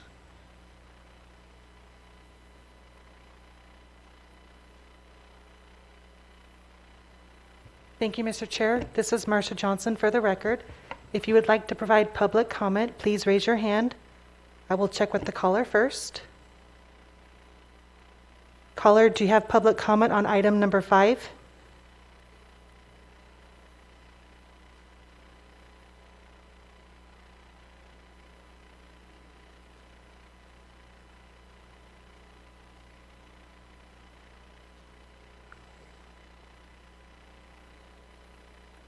No response. Is there any other public comment? Please raise your hand.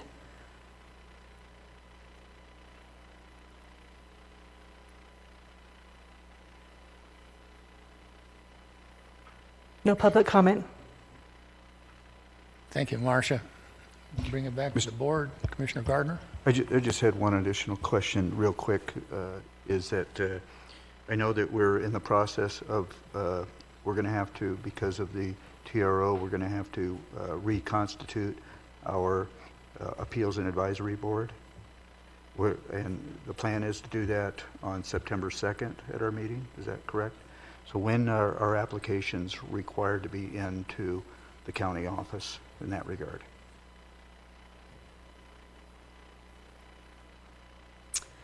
Mr. Chairman, if I may, our administrative staff who placed the ads in the newspaper just indicated to me that it would be the Wednesday before that board meeting, so approximately a week and a day before that September 2nd meeting, and we're getting the date. It's August 25th. August what? August 25th is when those Okay. applications will be due. So I'm that not we may asking for include my them in the edification. I think that's important to articulate to our public. Okay. Yes, sir. So, okay, thank you. Any further comments, questions? Just one, and I'll reiterate, the city of Santa Monica allows no VHRs. We could settle this real quick. Well, Ms. Davidson and Mr. Dallaire, thank you very much for the presentation, the update. We knew that it wasn't going to be easy, and it hasn't been, but we believe we're doing the right thing for the folks who live full-time at the lake, because we recognize that the VHR situation was becoming so difficult that it was dissolving the community up there. So if there's no further questions or anything, we'll move on to item number 6.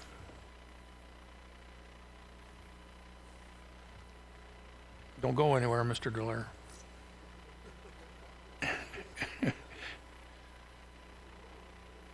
Yeah, you could do that. For possible action, discussion on the adoption of Resolution 2021R-8083, waiving community development fees for individual homeowners who lost their homes during the Tamarack Fire of 2021 to assist them in rebuilding. Mr. Dallaire, you have the floor. Well, thank you. Tom Dallaire for the record. And Mr. Ritchie has prepared this resolution for you, I think at the request of Mr. Gardner, I want to say. So we have, staff during the fire, the Tamarack fire, a few days after it was safe to go in there, did an evaluation over the weekend of, I can't remember which dates it was, shortly after the fire crossed over 395, and we went in and visually looked at the properties and where the fire had happened, and identified these properties that you see in the bottom of that resolution as having damage.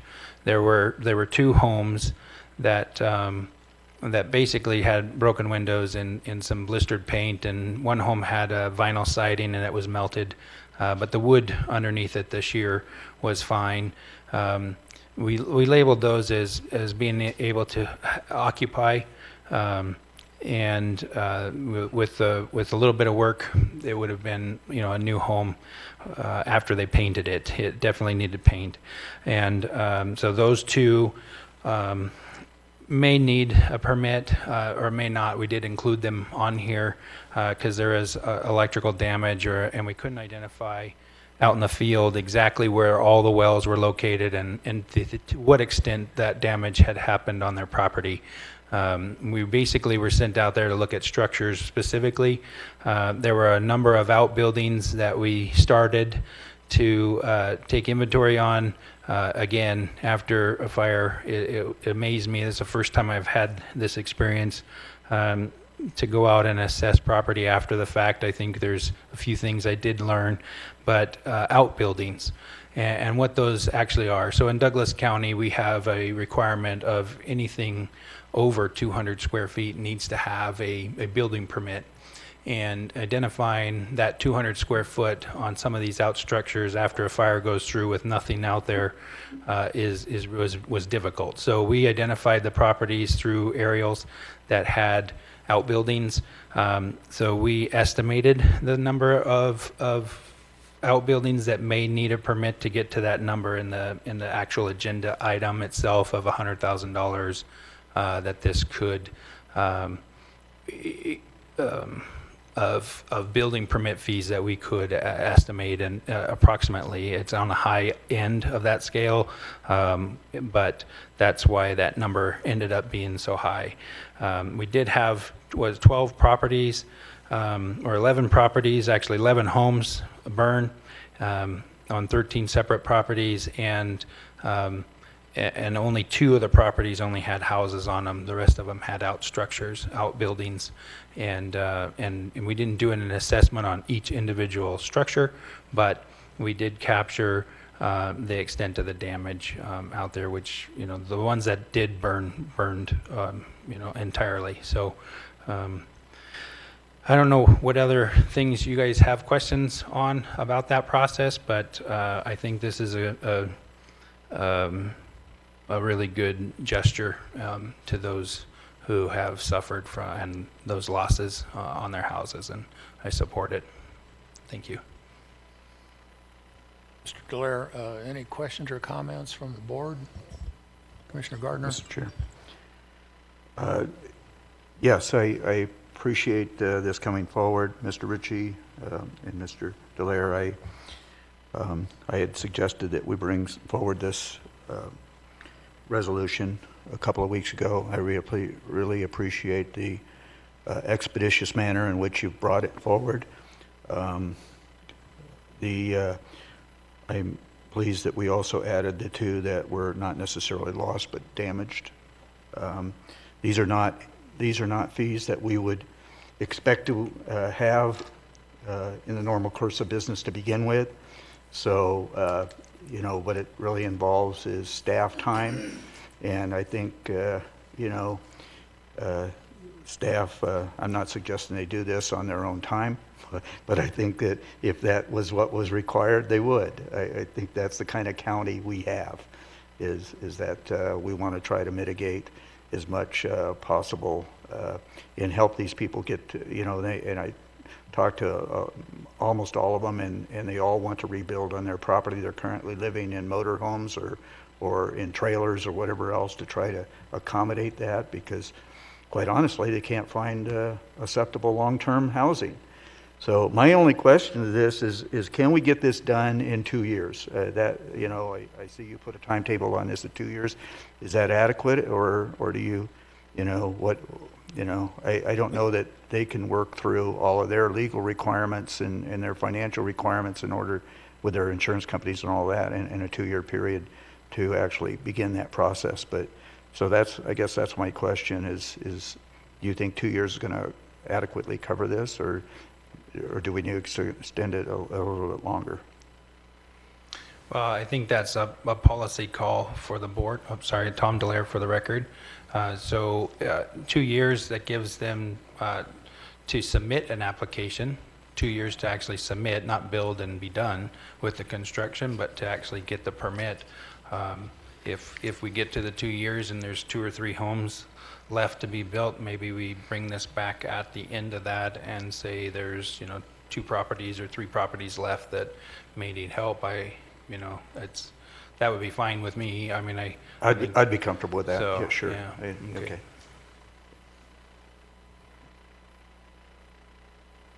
More questions or comments from the board? Yes, Mr. Chair. Commissioner Rice.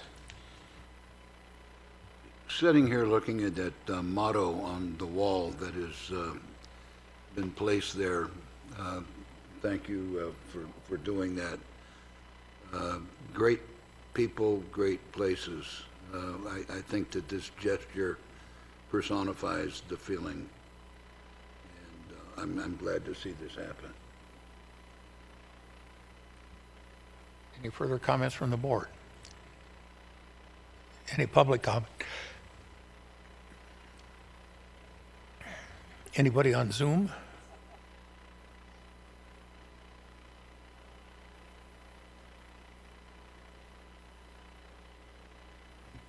Thank you, Mr. Chair. Marcia Johnson for the record. If you would like to provide public comment on item number 6, please raise your hand now.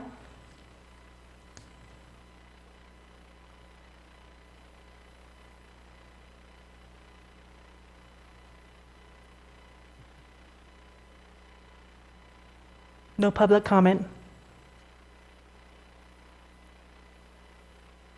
No further public comment? Seeing none? Would somebody care to bring a motion forward? Mr. Chair, I think Mr. Ritchie had a comment.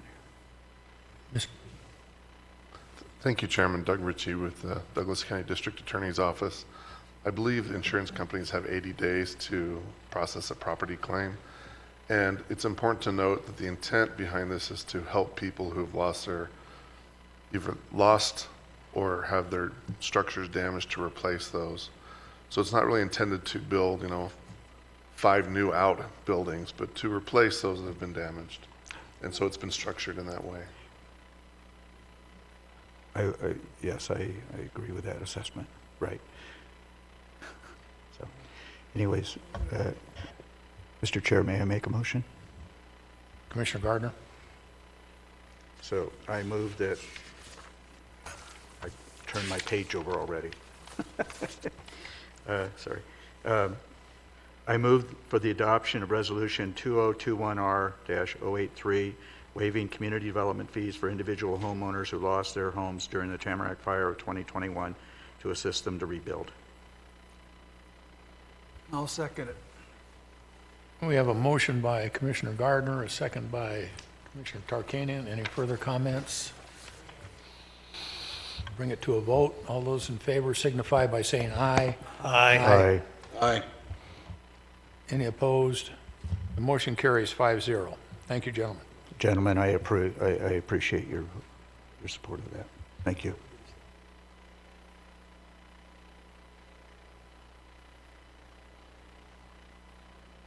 For presentation only, this is item number 7. Reports, updates from county commissioners, members concerning various boards and or commissions that they may be a member of or a liaison to, or meetings and functions they have attended. Gentlemen? Commissioner Rice. I am a member of the Tahoe Transit District, and as you are probably aware, at one point they were looking at a scheme to that's a negative word. I should say looking at a plan to try to fund their bus transportation and reducing vehicle miles traveled in the basin, and that program was called One Tahoe.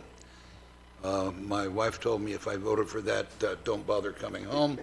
It would be a cold day and wherever. And luckily, that process died a needed death. What they are doing now is trying to work on sustainable revenue so that they can provide bus service throughout the basin at no cost to the rider, to try to get people out of their cars and into public transportation to reduce congestion, to reduce vehicle miles traveled, and to improve the health of the lake. They are working on that diligently, and I would imagine they'll be doing that for the next 5 years. He said sarcastically. However, the manager of TTD, Carl Hasty, is, in my opinion, doing a very good job trying to resolve this. On the LTVA side, the general manager of the Hard Rock Casino has been welcomed as the new TD Tahoe Douglas Visitors Authority representative to the Lake Tahoe Visitors Authority Board of Directors. And we approved $145,000 to be used for marketing the event center in the fiscal year 2022. The event center is coming along on schedule and under budget. And if anyone that's been up there lately, the elevator shafts are in. And I am certain that we will not end up with a South Lake Tahoe Tahoe. The event center is coming along beautifully, as good as anybody had ever hoped. So with that, I pass it on. Mr. Chairman, Commissioner Nosad?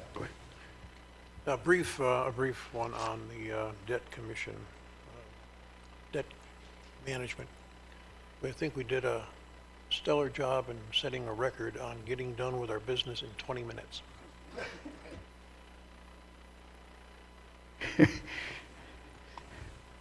Commissioner Gardner? Thank you. I just have a very short report. I did take the opportunity, the board of the Chamber of Commerce board, Carson Valley Chamber of Commerce, which I sit on, had a board retreat last Friday for about 5 hours, and it was certainly interesting to listen to the business community and how they look at their priorities versus the community at large. And so it was fairly eye-opening and great to participate in, and so I'll leave it at that. Thank you very much.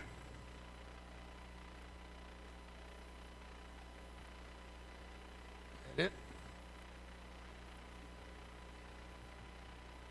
See no more comments from the board on the different commissions and boards they're on. Is there any, at this time we'll have public comment, will be taken on those items that are within the jurisdiction and the control of the Board of Commissioners, or those agency items where public comment has not already been taken. Is there any public comment?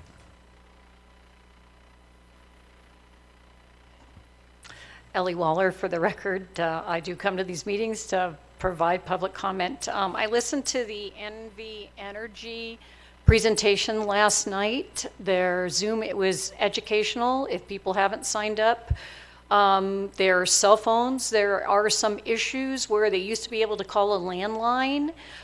So people need to definitely go on site for the public safety power outage issues.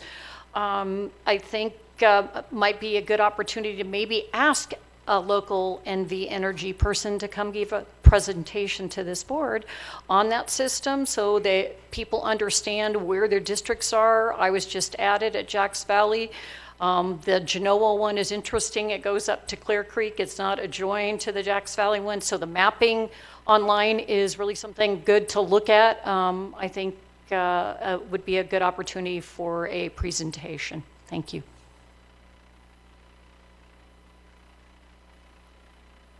Any further comments? Mike?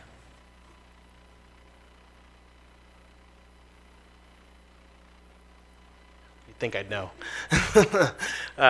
Michael Avila for the record. So after Mr. Slade's comment, in my head I'm thinking of this, you know, how I can retort, blah, blah, blah, and at the end of the day I'm thinking how ironic he points out my hyperbole, which truly was hyperbolic. and then uses hyperbole against me. But I've been arguing with Mr. Slade for years, and I think we will always argue, and I've always appreciated the fact that he has such a passion about what he does. I can appreciate passion regardless. So, Slade, I'm sure you're listening, as you always are, the ever-present Mr. Slade, but I don't have any qualms with the fact that you have a passion. What my goal here today is for the 5 people in front of me that make choices that affect this community. I'm asking you that as you continue on in your terms, whether they be single or multiple or whatever it is, that as you continue, that you continue to always try and keep in mind that there is a large swath of people in this community that are struggling deeply, that they simply cannot consider buying a home, something that was so simple 30 to 40 years ago that pretty much people just did. It just was part of the plan, the American dream. It's not something that even someone like me who makes I make a good wage and I'm a professional, I work hard, so it's not that I don't work hard, I'm not one of those lazy, whatever the thought is. I simply can't do it in this community, and I love this community. I wouldn't be up here if I didn't. I wouldn't work for the community if I didn't. I just want you guys to keep in mind, and as you make decisions on development after development, because I'm sure it'll happen, that in your heads, and even as you verbalize things, that you make a statement that I'm hearing and understanding that there are people out there who are struggling. And that while we may disagree ideologically on the level of development or building, sure, I'd love that these developments that we do propose, that do come through, aren't $450,000 homes that I can't afford anyways. I would love to see some affordable duplexes and apartments and stuff like that. I don't know what we can do, but that's why I was saying creative solutions.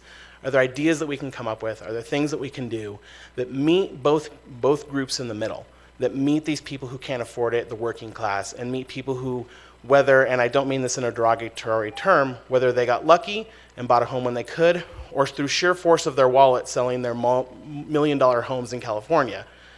I just want people like me to be able to somehow, at some point, even fathom the thought of owning a home in Douglas County and working and living in this community that we all love. It's just, I guess I was just born in the wrong generation, in the wrong economy, at the wrong time. So, thank you very much. Thank you, Mr. Avilar. And your point is well taken about the California crush. If there are no further public comments, anything on Zoom? Thank you, Mr. Chair. Marsha Johnson for the record. If you would like to provide closing public comment, please raise your hand now.